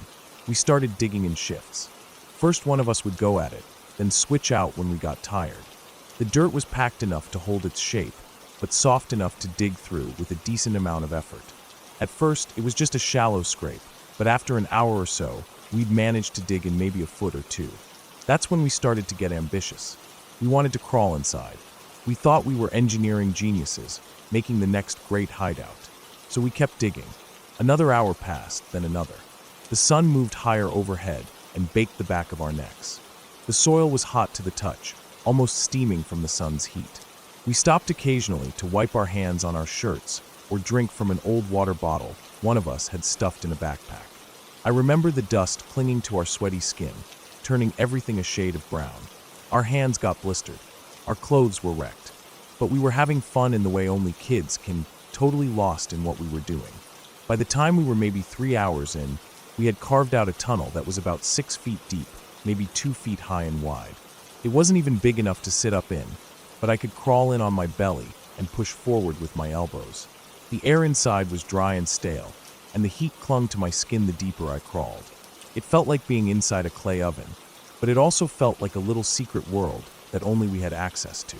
I remember going in head first, scooting along with my legs trailing behind, feeling the rough dirt scrape against my arms and chest. I had made it all the way to the end, right up to the face, the part we were still working on.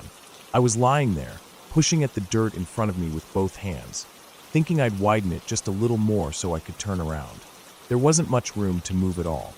I was packed in tight, barely able to shift my shoulders, my arms pinned awkwardly beside me. Then, without warning, the world collapsed. There was no sound, just this heavy, crushing feeling. One moment I was in the tunnel, and the next I wasn't.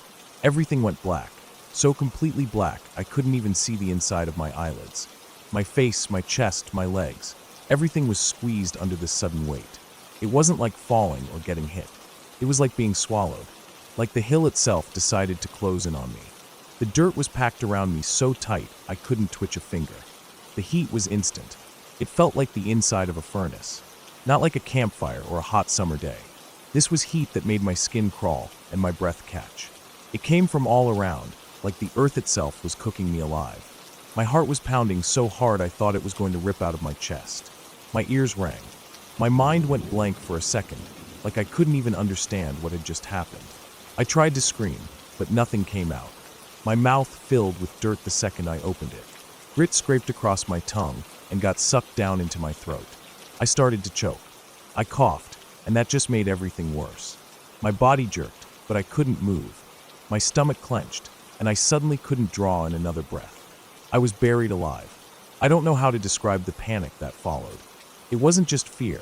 It was terror so pure that it pushed everything else out. I couldn't think. I couldn't reason. I was completely alone, trapped in a silent, burning tomb. My chest felt like it was caving in. Every breath I tried to take got smaller and harder. I could feel the dirt pressing into my ribs, squeezing tighter with every second. My hands were up near my face, but I couldn't move them. I tried to claw, to shift just an inch, but it was like trying to push through solid concrete. Then the darkness started to change. It turned red, not light red, not pink. Deep, pulsing red like blood. I think it was from the pressure in my head, the blood building up behind my eyes and ears. It felt like I was boiling from the inside out. And that's when my child's brain did something that still haunts me. It told me I had died and gone to hell. That thought rooted itself deep inside me. The fire, the darkness, the crushing weight, it all fit too perfectly. I started to believe it. I wasn't 7 years old in a tunnel anymore. I was dead. I was in the place bad people go. I thought about all the stupid things I'd done. Lying to my parents. Fighting with my brothers. Taking candy from the store once. I thought maybe I deserved it. That I was being punished. Time lost all meaning. I could have been down there for 5 minutes or 50. Every second felt like an hour. My lungs burned. My arms and legs had gone numb. I couldn't feel anything except the heat and the pressure and the burning sting of dirt in my nose and throat. I pissed myself at some point. Not from fear, but because my body just stopped caring. Everything was shutting down. Then something touched my foot. It was faint, just a small tug, a shift in the soil. At first I thought I imagined it, some final dream my brain was having before everything went dark for good.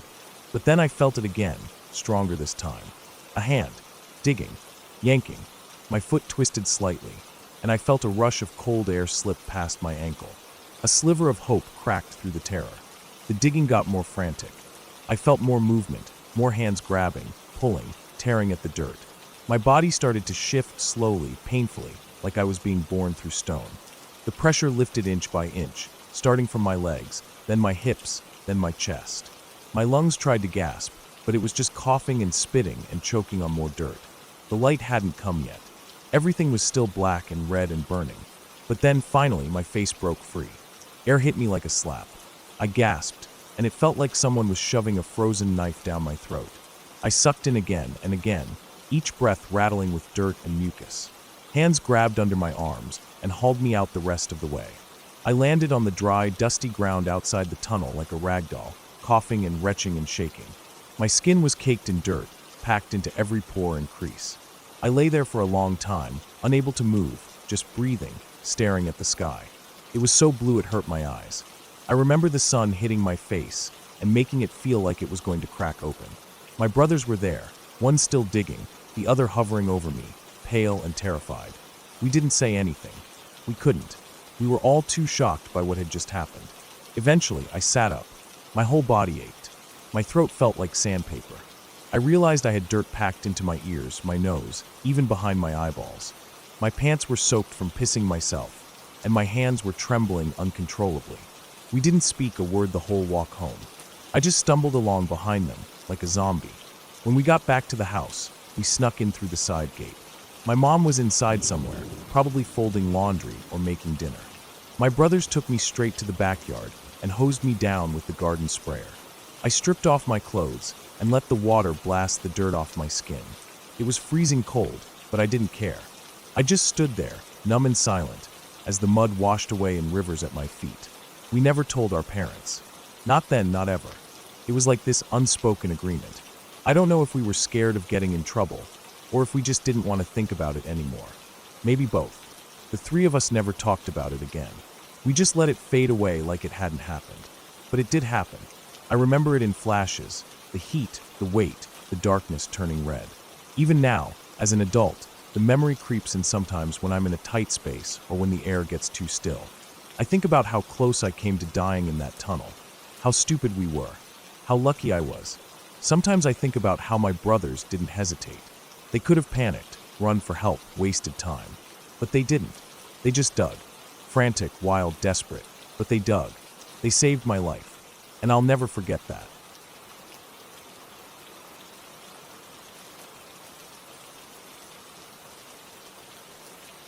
I was 22 when I decided to move in with my boyfriend, and while I was excited, I didn't exactly expect a fairy tale.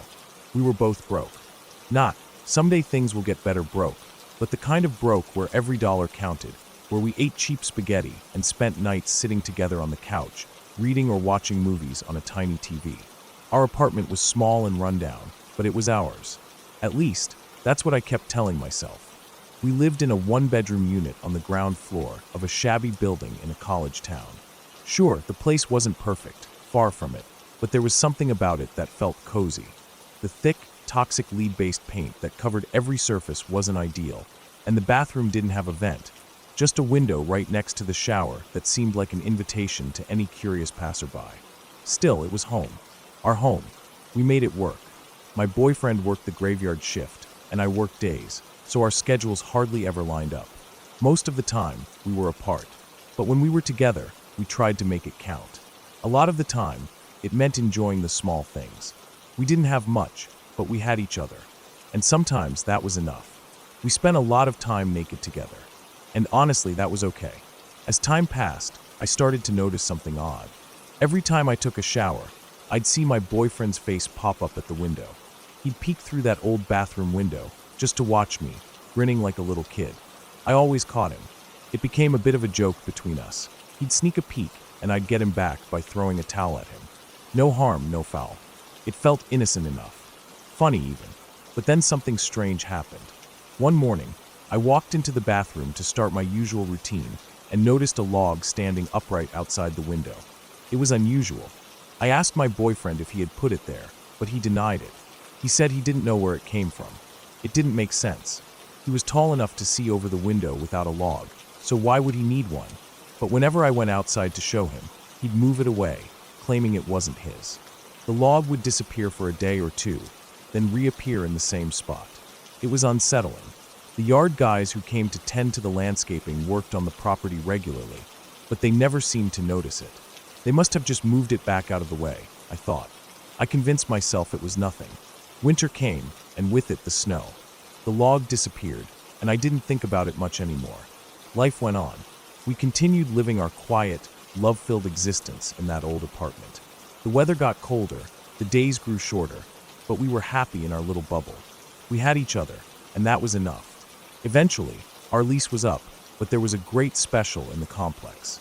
The landlord was offering 2-bedroom apartments for a cheaper price than we were paying for our 1-bedroom. We jumped at the chance.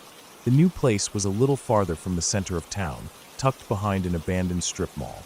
Our new neighbors included a bunch of stray cats that lived near the dumpsters, and the alley was dark, especially at night. But still, it didn't matter. Our new apartment was huge, and it was even cheaper than the last one. With the move, things started to feel like they were really falling into place. One Valentine's Day, my boyfriend went to a local jewelry store owned by a friend of his father and bought me a ring. It wasn't much, it was the best he could afford, but it meant the world to me. I wasn't expecting a big fancy proposal, but when he gave it to me, I said yes before he even asked the question. I was thrilled, but when I put the ring on my finger, I immediately noticed that it didn't fit. It was enormous, more than twice the size of my finger. I laughed and said that it was a good thing we had a little time before the wedding. We'd get it resized. The next day, he went to return it, but when he reached the car, he found that someone had broken in. The only thing that was taken? The rings. Nothing else was missing, just the rings, the ones that we hadn't even had the chance to get resized. We went to every pawn shop in the area, but nobody had seen them. I felt sick. I was furious. The one thing we had to look forward to, the one symbol of our future together, had been stolen. I couldn't stop thinking about it. Every time I saw a woman wearing a silver ring with Celtic knotwork, I assumed it was mine. I imagined whoever had taken it was giving it to another woman, and I hated myself for it. Time passed, and life continued. Summer rolled around, and though we were still poor, the warmer weather made everything feel a little bit lighter. Our phone service was cut off for non-payment, but it didn't matter. At that point, the only person I talked to was my boyfriend. The city was going through its own financial struggles. Police services had been cut, stations closed, and the neighborhood was becoming more and more unsafe. But still, it didn't feel threatening during the day. At night, it was different. One evening, my boyfriend turned in early, leaving me with some time to myself. After a long day, I thought I'd unwind with a nice soak in the tub. I ran the water, added my bath salts, and opened the window to let in the summer breeze. I threw my clothes into a pile by the bathroom door and grabbed my laptop, setting it on the toilet seat to watch a movie while I relaxed. I didn't expect to be interrupted, and for the next few hours, I was content, letting the water lull me into a sense of calm. When I finished the first movie, I pulled the plug and let the water drain away. The cool night air hit me as I stood up to dry off, and I didn't bother to close the window. The apartment could use the fresh air. I stepped out of the tub and walked across the bathroom floor. I didn't bother to move my clothes, stepping around them to get to the door. I glanced back into the bathroom, and that's when I saw him. At first, I thought it was my boyfriend playing a prank. He loved to do that, hiding outside the window like he used to at the old apartment. But then I saw something that made my blood run cold. His face was too high up in the window. I couldn't understand what was happening at first, but then it clicked. The man was standing on something tall enough that I could see his entire torso in the window, his body towering over me. And that's when I saw it, his penis, right there in front of the window. He was watching me. I couldn't scream. I couldn't move. I stood frozen, my mind scrambling to understand what was happening. The man outside was jerking off, right there in front of me. It was sickening, and as I stared, my gaze flicked to something I couldn't ignore, the ring. It wasn't the one I had lost, but a similar one, a silver ring with Celtic knotwork gleaming on his finger. Everything happened in a blur after that. I managed to turn and run to the bedroom, shaking, barely able to speak. I managed to choke out. There's a man outside the bathroom window. But my fiancée couldn't make sense of my words. I was hysterical, barely able to breathe. I kept repeating it, saying he was outside, that he was watching me. I couldn't understand how this had happened, how this person had been so close, so violating. I covered myself with blankets, shaking uncontrollably. My boyfriend jumped up and ran to check, but when he reached the window, the man was gone. There was nothing outside, just a log standing upright, as if someone had used it to prop themselves up. It was the same log I had seen before, the one that had appeared outside our window over and over again. But now it was a reminder of something much darker. We called the police, but with no phone service, we had to drive 20 minutes to file the report. But the officers could do nothing. They told us that there was no evidence, that they didn't have the resources to investigate. We were on our own. That night, I didn't sleep. I couldn't. I spent the next few days covering every window with black contact paper, blocking every opening. The bathroom window was never opened again. Every night, I lay in bed, terrified. I carried pepper spray with me whenever I left the apartment. I couldn't walk down the street after dark, even though the days felt long and safe. Every time I passed that bathroom window, I couldn't shake the feeling that someone was watching me. The months dragged on, and though we couldn't afford to leave, we both started to feel trapped. My fiancé would check the yard every morning, and sometimes he would find footprints or imprints in the dirt outside, as if someone had been standing there watching. I began to hate that apartment. I began to fear it. It was a place that had started as our home, a place we loved, but it had become a prison. We stayed there for the remainder of our lease, living in constant fear. It was a terrible, suffocating feeling, one that didn't go away, no matter how many locks we installed, no matter how many windows we boarded up. We left when we could afford to, but the memories lingered. And every time I hear a noise in the dark now, I wonder if someone is standing outside, watching. I wonder if I'll ever be able to feel truly safe again.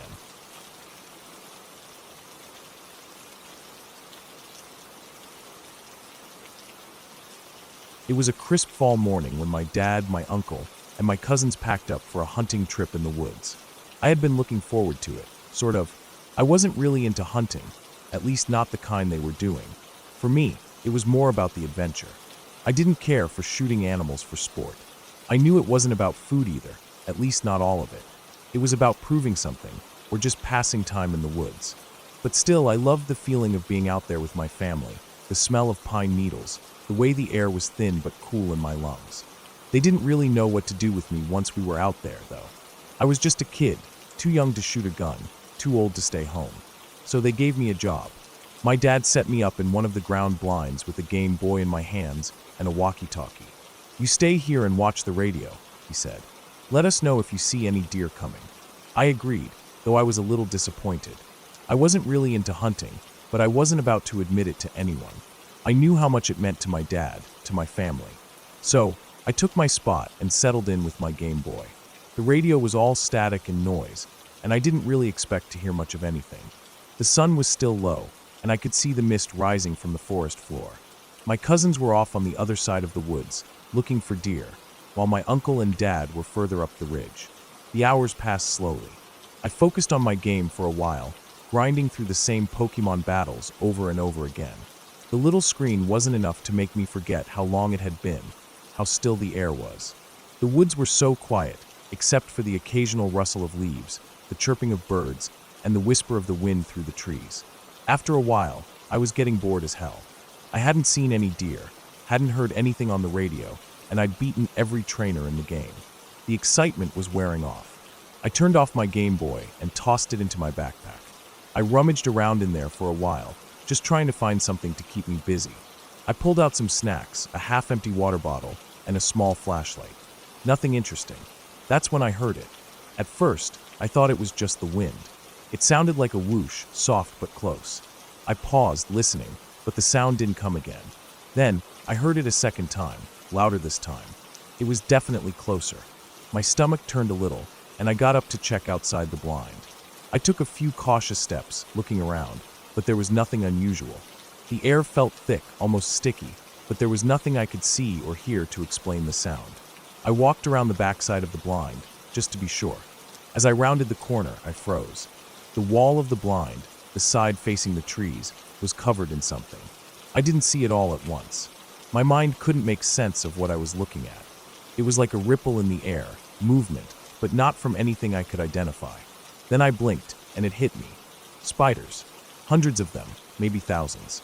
Their long, thin legs stretched across the fabric of the blind, interlinking with each other like a twisted web. It wasn't a single layer.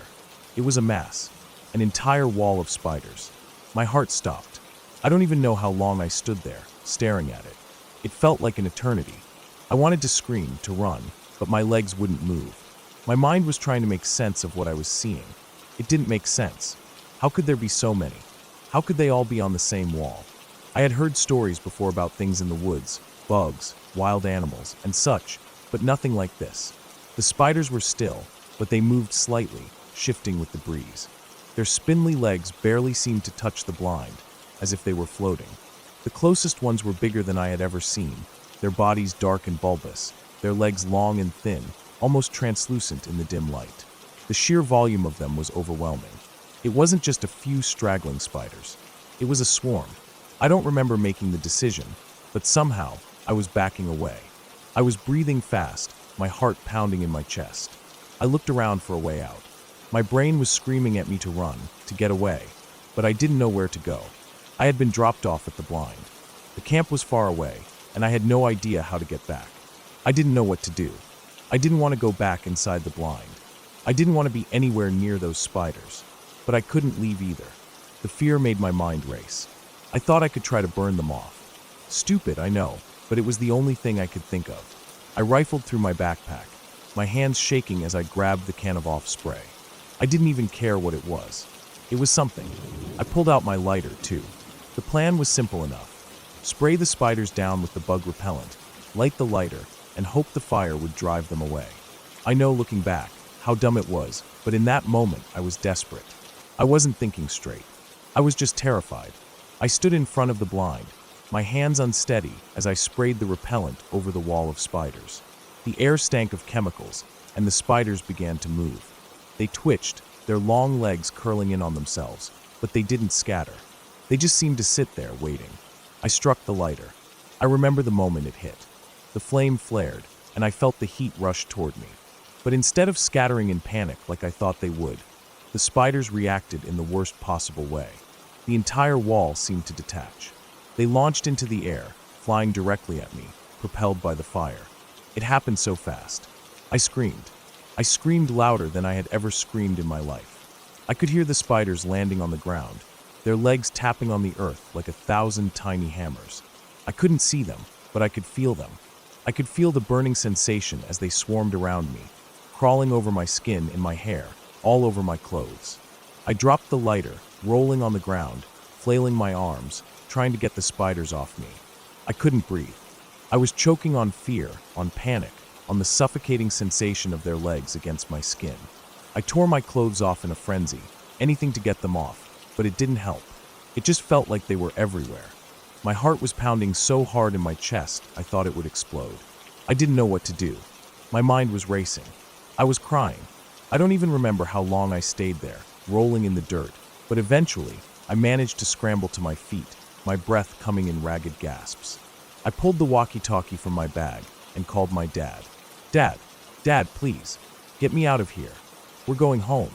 My voice was high-pitched, panicked, like nothing I had ever heard from myself.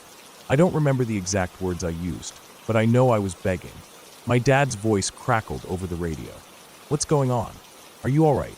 He must have heard the fear in my voice, because he told me to stay calm and that he'd come get me. I didn't care anymore. I just needed to get out of there. The moments after felt like hours. I sat there on the ground, my skin burning from the chemical smell, my body trembling. I don't know how long it took, but eventually my dad and uncle showed up, running to me through the woods. They didn't ask questions. They didn't tell me to calm down. They just helped me get up and rushed me back to the camp. I didn't go back to the blind.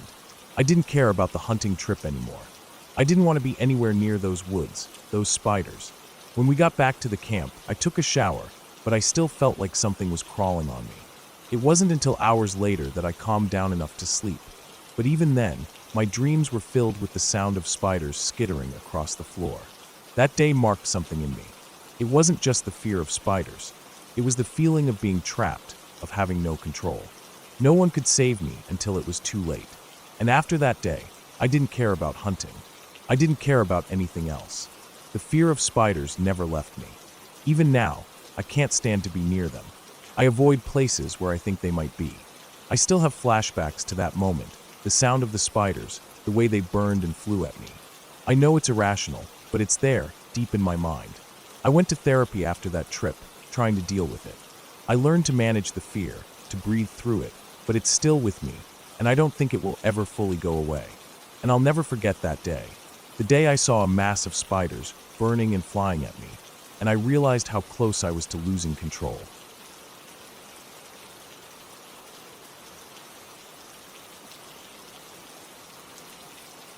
I was about 13 years old when my family moved in with my grandparents for a while. We were in between houses, and my parents thought it would be easier to stay with them until we found a new place. I didn't mind it too much at first. My grandparents' house was large, a bit old-fashioned, but comforting in a way. There was something about it that felt familiar, like it had seen generations pass through. The creaky floors, the smell of aged wood, the distant ticking of an old grandfather clock in the hallway. It felt like a place out of time, with its own strange peace. But there was one part of the house that made me feel uneasy, no matter how hard I tried to ignore it: my aunt's room. My aunt was an odd character. She lived with my grandparents, though I rarely saw her. When I did, she was always off doing something, working, or out visiting friends. Her room, though, it was a different story. I didn't know much about it, except that it was filled with strange things. There was a very old-fashioned lamp on her nightstand that I couldn't quite forget. It was no ordinary lamp. It was shaped like a doll, 2 feet tall, dressed in Victorian-style clothes. Its porcelain face was painted with a pale, lifeless expression, and its eyes, those eyes were dead. I don't know how to describe them other than they looked like they were staring right into you, no matter where you were in the room. The lamp had an odd mechanism. To turn it on, you had to hold the doll's hand and raise and lower its arm, like you were making the doll wave at you. I remember the first time I saw it, I felt a little strange. It was the kind of thing you'd expect to see in a haunted house or a museum of oddities, not in a living room. But I was young, and I pushed those feelings aside. I didn't have to think about it too much. When my aunt wasn't home, I rarely found myself in her room. But when I did, I couldn't help but glance at the doll. It always seemed to stare back, its empty eyes never moving, always locked in that same unblinking gaze. There was one afternoon when my aunt wasn't home. I was alone in the house, and naturally a little bored. I decided I wanted to grab a blanket from my aunt's closet. It was the only closet in the house with a blanket that was big enough for me. But I didn't like going into her room.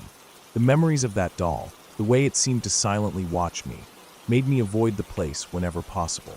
But this time was different. I felt like I could handle it.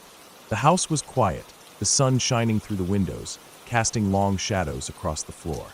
The light was bright enough that I wouldn't need to turn on any lamps. As I stood outside the door to my aunt's room, I took a deep breath. I knew it was silly, but my heart was racing. The door was slightly ajar. I could hear nothing inside. I knew no one would be there. It was safe. I pushed the door open and stepped inside. I had learned long ago to avoid looking directly at the doll. So, I did what any sensible 13-year-old would do. I kept my eyes on the floor, and I walked straight into the room, immediately turning my back to the nightstand where the doll stood. I opened the closet door and reached inside for the blanket. I didn't dare look up. I felt my fingers brush against the soft fabric of the blanket, the comforter that was always there, folded neatly on the shelf. My body tensed, my mind focused solely on what I was doing. I could hear the faint hum of the house settling, the occasional creak of a door or the wind outside, but nothing else. Then something fell off. I couldn't explain it. The air in the room felt different. It was brighter somehow, but I didn't know why. I could feel the hairs on the back of my neck rising, the way they did when something didn't quite make sense. I stopped moving. I didn't want to turn around, but I felt this overwhelming compulsion to look.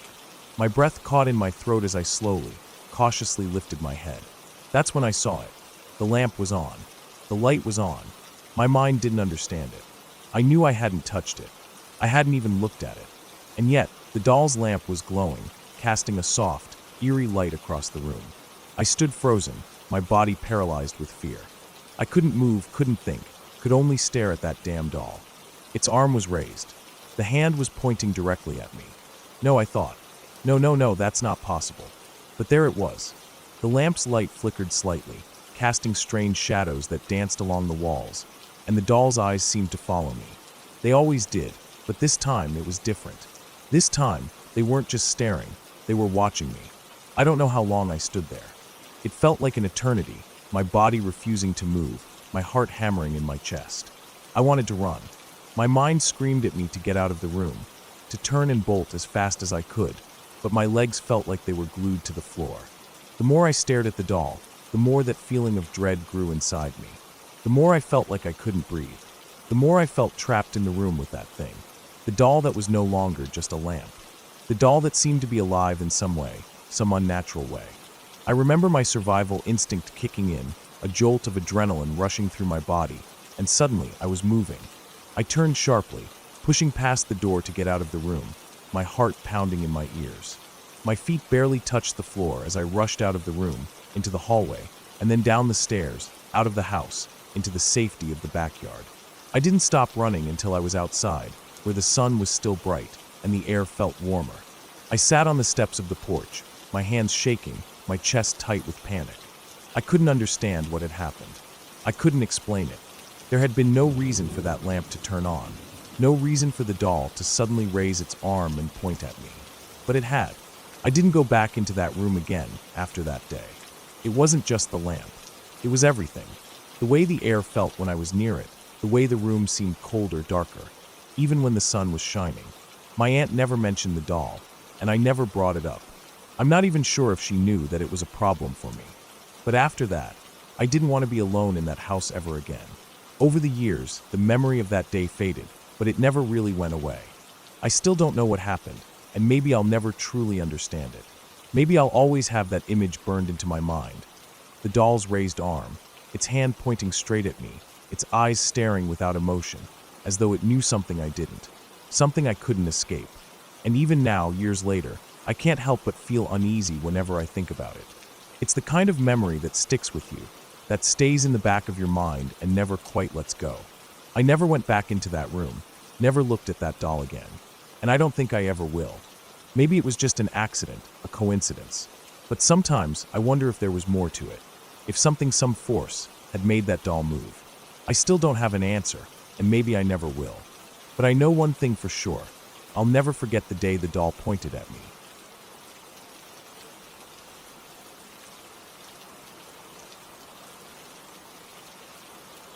I lived in a bizarre little house as a child. It was incredibly tall and thin, like an attached house except freestanding, with 3 floors, a basement, and an attic. It was full of quirks: 2 fully functional fireplaces, a shower stall in the center of the basement, a backyard so small you couldn't take 5 paces without hitting the fence, and an old-timey rope-pull dumbwaiter that led from the kitchen to my bedroom. I loved that weird little place, but unfortunately, it was incredibly old, and eventually, the repair costs exceeded what my parents were willing to sink into it, so we had to move. Preparing for the move was a chore. I packed most of my stuff myself, throwing items down the dumbwaiter and shoving clothes so thickly in my closet that they became a single, solid brick of fabric. While clearing that closet out, I came across a feature I hadn't noticed before: an attic entrance in the roof. Being an adventurous kid, I opened it up, stood on the clothes brick, and began my first and last exploration into the topmost part of our weird little house. The attic wasn't as dark as it should have been. Old red Christmas lights still burned with leftover incandescence, and a dozen little cracks and holes peeped down into all the bedrooms below. The place was set up for habitation. The insulation was plasticked away.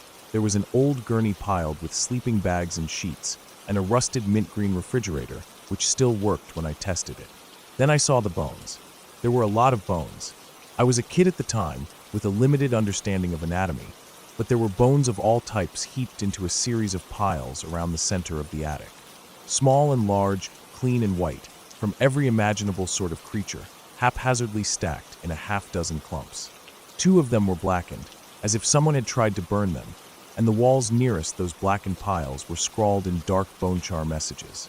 Mostly they were just smears, but the word sorry appeared more than once. That room had been sitting over my head for 8 years while I slept.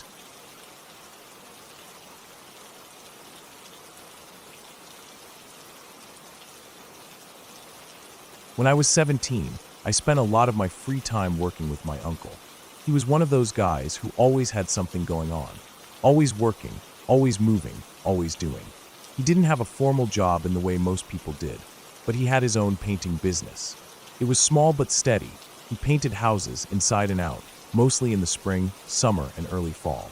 By the time the weather started turning, jobs slowed down. But he'd hustle all year if the work was there. His old truck had his name and number stenciled on the door, and the back was always loaded with ladders, buckets of paint, tarps, brushes, rollers, tape, extension poles, and all kinds of stuff I never even learned the names for. Sometimes he'd get overwhelmed with jobs, especially when the weather got unpredictable. When that happened, he'd call my dad and ask if I was free. I didn't mind. The work wasn't hard once you got the hang of it. It was mostly rolling on paint, sometimes sanding or scraping, nothing too crazy. Plus, he paid better than any part-time job I could have gotten in town, and he paid in cash. I'd come home at the end of a long day tired and sore, sure, but with a wad of bills in my pocket. For a teenager with no real bills, that was more than enough. That fall had been especially wet.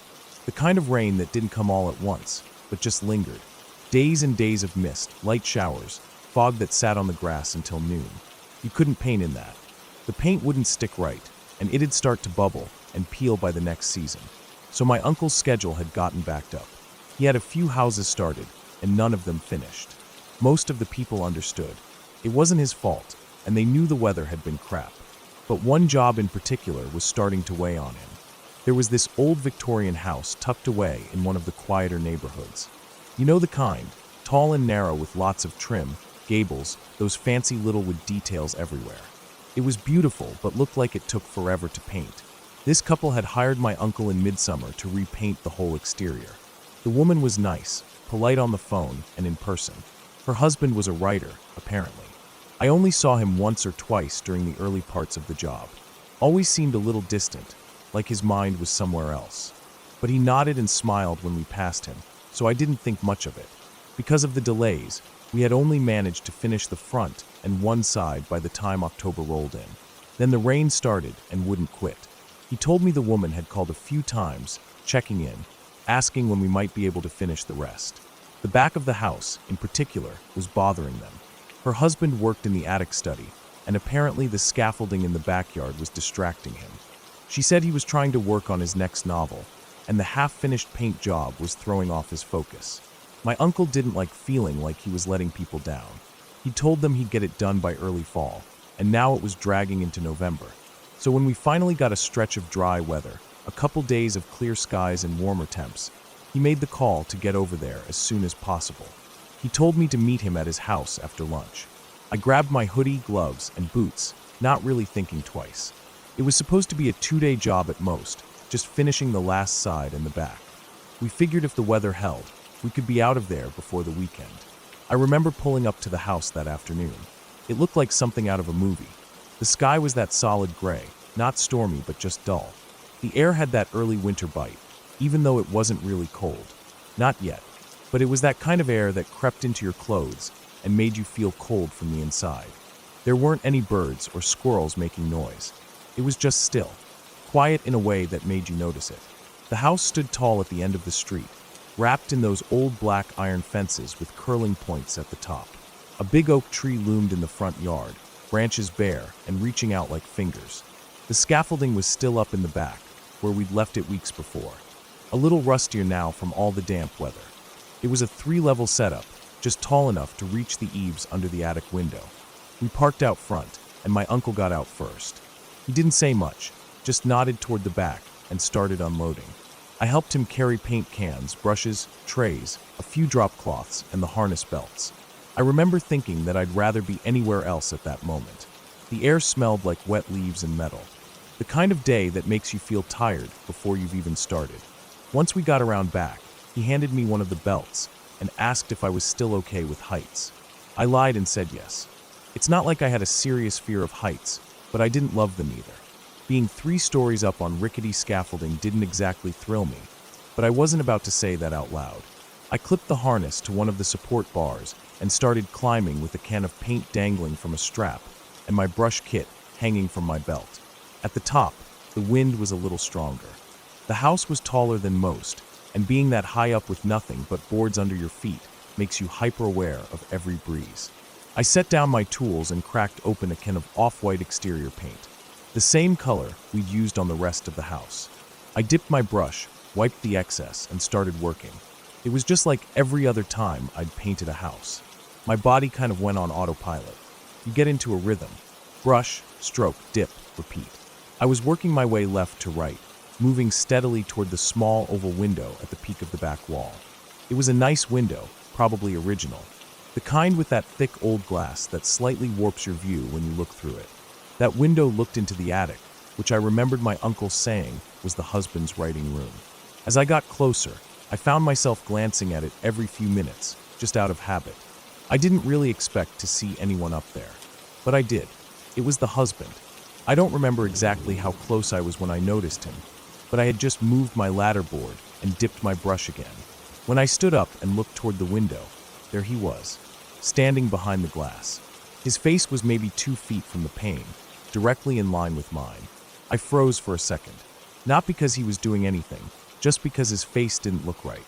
His eyes were open but empty, like looking at someone who had been staring too long without blinking. His mouth was closed, his face slack. No emotion, no expression. It wasn't angry or sad, just blank, like there was no one in there. I gave a little smile, almost reflexively. I thought maybe he was just zoning out or deep in thought. But he didn't move, didn't blink, didn't react. And then, without ever looking away from me, he raised his right hand. I hadn't seen it before because it was down by his side, but now he brought it up, slow and steady. In his hand was a pistol, a small black handgun. I remember seeing the dull metal glint slightly in the gray light. Still looking directly at me, he pressed the barrel against his right temple. I opened my mouth, trying to say something, but nothing came out. My hands went numb. Then he pulled the trigger. There was a sharp pop, louder than I expected, but muffled slightly by the glass. A small flash of light. Then blood. So much of it, spraying out in a dark arc against the cream-colored wall behind him. His body dropped out of frame instantly. Just gone, like someone pulling a puppet off a stage. I couldn't breathe. I couldn't move. My body was frozen in place, brush still in my hand, arm half raised. Then something inside me snapped. My knees gave out, and I stumbled backward. I forgot about the platform behind me. I forgot I was 3 stories up. The edge of the board caught my boot, and I slipped. There was a moment, just a second, where I was floating weightless. Then I was falling. Fast. I hit a bush, which probably saved my life. The branches were brittle and snapped under my weight, but they slowed me down enough that I didn't crack my skull. I landed hard on my side and felt a white-hot pain shoot up my leg. Something in my ankle gave out instantly.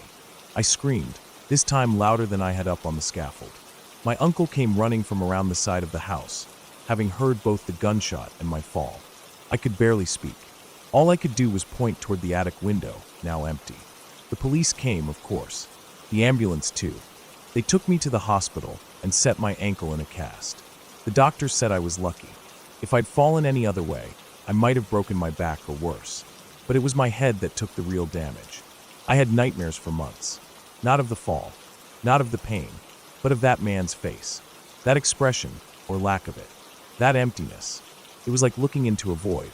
A human being who had already died inside long before his body did. The investigators ruled it a suicide, obviously. He'd been drinking. There was a bottle of whiskey on the desk and a half-written manuscript beside it. His wife had been out shopping when it happened. She came home to police tape and flashing lights. I don't know what happened to her after that. She moved out of the house shortly after. My uncle never went back to finish the job. Neither did I. The house sat there untouched for a long time. The scaffolding eventually came down. I assume the city ordered it. The paint on the back started to peel over the next couple years.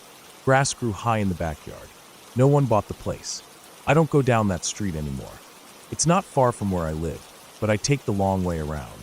Every time I even think about turning onto that block, I feel that cold air again, that same eerie calm. I feel like if I looked at that window, just for a second, I'd see him there again, still watching me, still empty. That day changed something in me.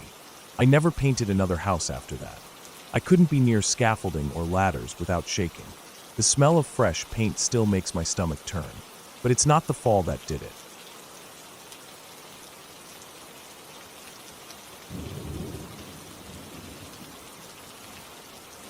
When we first moved into the house I grew up in, I was only around 6 years old. Everything felt huge to me back then. The hallways stretched long and dark at night. The doors seemed to creak at the slightest touch, and even the bathroom light would hum loud enough to fill the silence.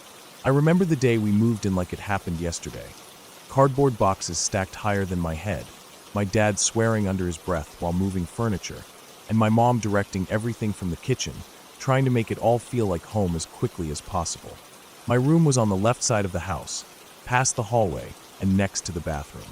My parents' room was all the way at the other end, across the living room, through a short hallway on the right.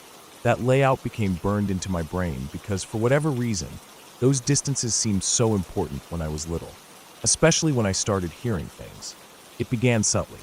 I would be in my room, usually sitting cross-legged on the carpet, digging through a pile of Legos looking for the right piece. My hands would be busy, my mind deep in whatever spaceship or base I was building, when I'd hear it, my name. Just once. Quiet, but clear. From the opposite end of the house. Always from my parents' bedroom. The first time, I thought nothing of it. I just got up and walked down the hall, across the living room, and into their room. My dad was lying on the bed watching TV. My mom reading a magazine. I asked what they wanted. They both looked at me confused. My dad asked what I was talking about, and I said I heard him call my name. He told me he hadn't said anything. I went back to my room. Thought maybe I'd imagined it. But it kept happening. Every couple of days, always the same. I'd be busy with something, drawing, playing with toys, or reading, and I'd hear my name. Not whispered, not shouted. Just said normally, like someone trying to get my attention. Sometimes it was clearly my dad's voice. Sometimes it was my mom's. But always from their room. It got to the point where I started thinking they were playing a trick on me. I was just a kid, and when things happen too often, you start trying to make sense of them in your own weird way. I figured they were testing me, or messing with me somehow. Maybe trying to teach me to ignore distractions, or to focus, or whatever. I never got scared, just confused, mildly annoyed even. But then there was that one night. It was a Friday. I remember because I'd been allowed to stay up a little later than usual. I was building a castle from a new Lego set I'd gotten for my birthday, trying to finish the main tower before bed. It was quiet in the house, just the soft buzz of the TV from my parents' room and the occasional creak of the water heater in the walls. And then, like always, I heard it. My mom's voice, calling my name, from the far end of the house, from their room. I didn't think twice. I got up, brushed my hands off on my pajama pants, and started down the hallway. The lights were dim, just the warm yellow of the overhead bulbs and the glow from the living room nightlight. I walked past the bathroom, through the living room, and into their bedroom. They were both there, sitting on the bed, TV playing some late-night show. My mom looked up at me as I entered. Before I could say anything, I heard it again. My mom's voice, calling my name. But this time, it came from behind me, from the living room, which I had just walked through. I turned around slowly and looked back into the empty space. I could see the nightlight glowing, the shadow of the couch stretching out across the floor. That was the first time I felt cold from the inside out. The kind of cold that doesn't come from the air, but from something deeper, like a shiver in your bones. My parents were right in front of me. I could see them, hear the TV. I knew it was them. But then who had just called my name? I didn't say anything. I backed up a step and just stood there for a second. My heart was beating faster, but I couldn't tell if I was scared or just confused. Maybe both. Eventually, I turned and went back to my room. I didn't sleep well that night. I didn't sleep well for a while after that. I kept it to myself. I think I knew even then that no one would believe me. Or maybe I didn't want to believe it myself. I was still so young, and even though it scared me, I told myself it was just my imagination. That's what everyone says, right? Kids have wild imaginations. But it never stopped. Not really. Over the years, it kept happening. Not as often as when I was younger, but every now and then. It would be a familiar voice, always someone I trusted, always calling my name from somewhere else in the house. And it never happened when I was with other people. Only when I was alone, or alone in a room, at least. Eventually, I got older. Middle school, high school. I stopped reacting to it. I'd hear it and just sit still. I stopped going to check, and that somehow made it worse. Not reacting made the feeling linger longer. Like the air around me would stay thick and heavy, like something was watching me, waiting for me to move. But I wouldn't. When I was 15, my younger brother was diagnosed with partial narcolepsy. That was the first time I learned that oral hallucinations were a possible symptom. It freaked me out. I started reading up on it, going down rabbit holes online, wondering if I had the same thing. If everything I'd been hearing over the years had been in my head. I convinced myself that had to be it. I wasn't sleeping well. Maybe I was tired all the time and just didn't know it. Maybe I had some kind of sleep disorder and just hadn't noticed. I didn't tell anyone the real reason, but I made an appointment to get checked out. They ran all the tests. Brain scans, sleep studies, questionnaires. Came back clean. No signs of narcolepsy. No hallucinaciones. No known sleep issues. I sat with that for a long time, because once I knew I wasn't sick, I was left with no answer. And for someone like me, who's always needed explanations for things, that was hard to live with. After I moved out for college, I didn't hear it anymore. Not at the dorms, not at my apartment later. Life got busy. Work, relationships, bills. The normal things. The sound became a memory, something I could almost laugh about. Like a weird quirk of childhood. I went years without thinking about it much. Then one weekend, I went back to visit my parents. I was in my 20s by then, living a few cities over. It was around Christmas, I think. Cold outside, but not snowing. I stayed in my old room, which had barely changed since I left.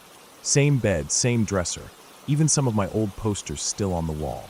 That first night back, I was lying on the bed scrolling through my phone when I heard it again. My dad's voice. Calm, normal. Just saying my name. It came from the hallway. Not even from his room this time. Just the hallway outside the door. I froze.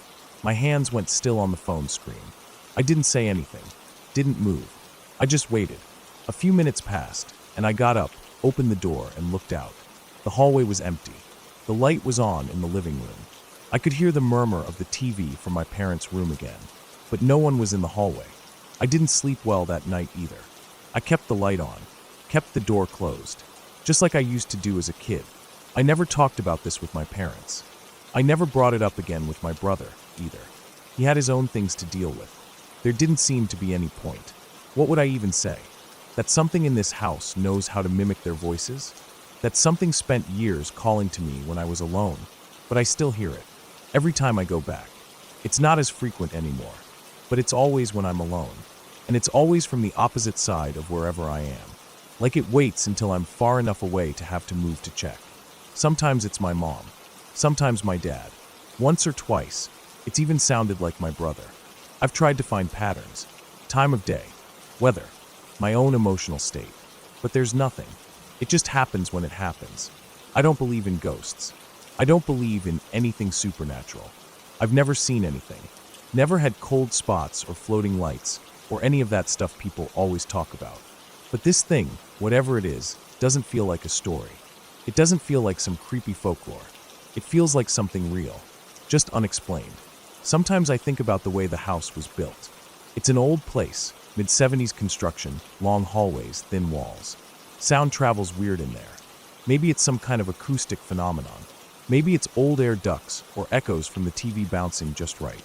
But that doesn't explain the voices. It doesn't explain why it only happens when I'm alone, or why it always uses someone I know. I've tried recording it, setting up my phone to catch audio while I'm in another room, but it never happens when I'm trying to catch it. Only when I forget. Only when I'm just existing, just relaxing, just slipping back into the rhythm of being home again. It hasn't followed me anywhere else. I've lived in 3 different apartments since college. Spent weekends in hotels, in friends' houses, even camping. Nothing. Silence. But in that house, the one I grew up in, the one where I learned to ride a bike in the driveway and fell asleep with my bedroom door cracked open every night, that's where it still happens. I don't think it's trying to scare me. I don't think it's even aware of me. It just does what it does. Calls out. Waits. And maybe, somewhere in the past, I gave it what it wanted. I listened. I followed. I gave it attention. And now it just keeps going, like a recording on loop, a habit without thought. I've come to accept that it's just part of the house, like the creaky floorboard in the hallway or the leaky faucet in the guest bathroom. It's just there.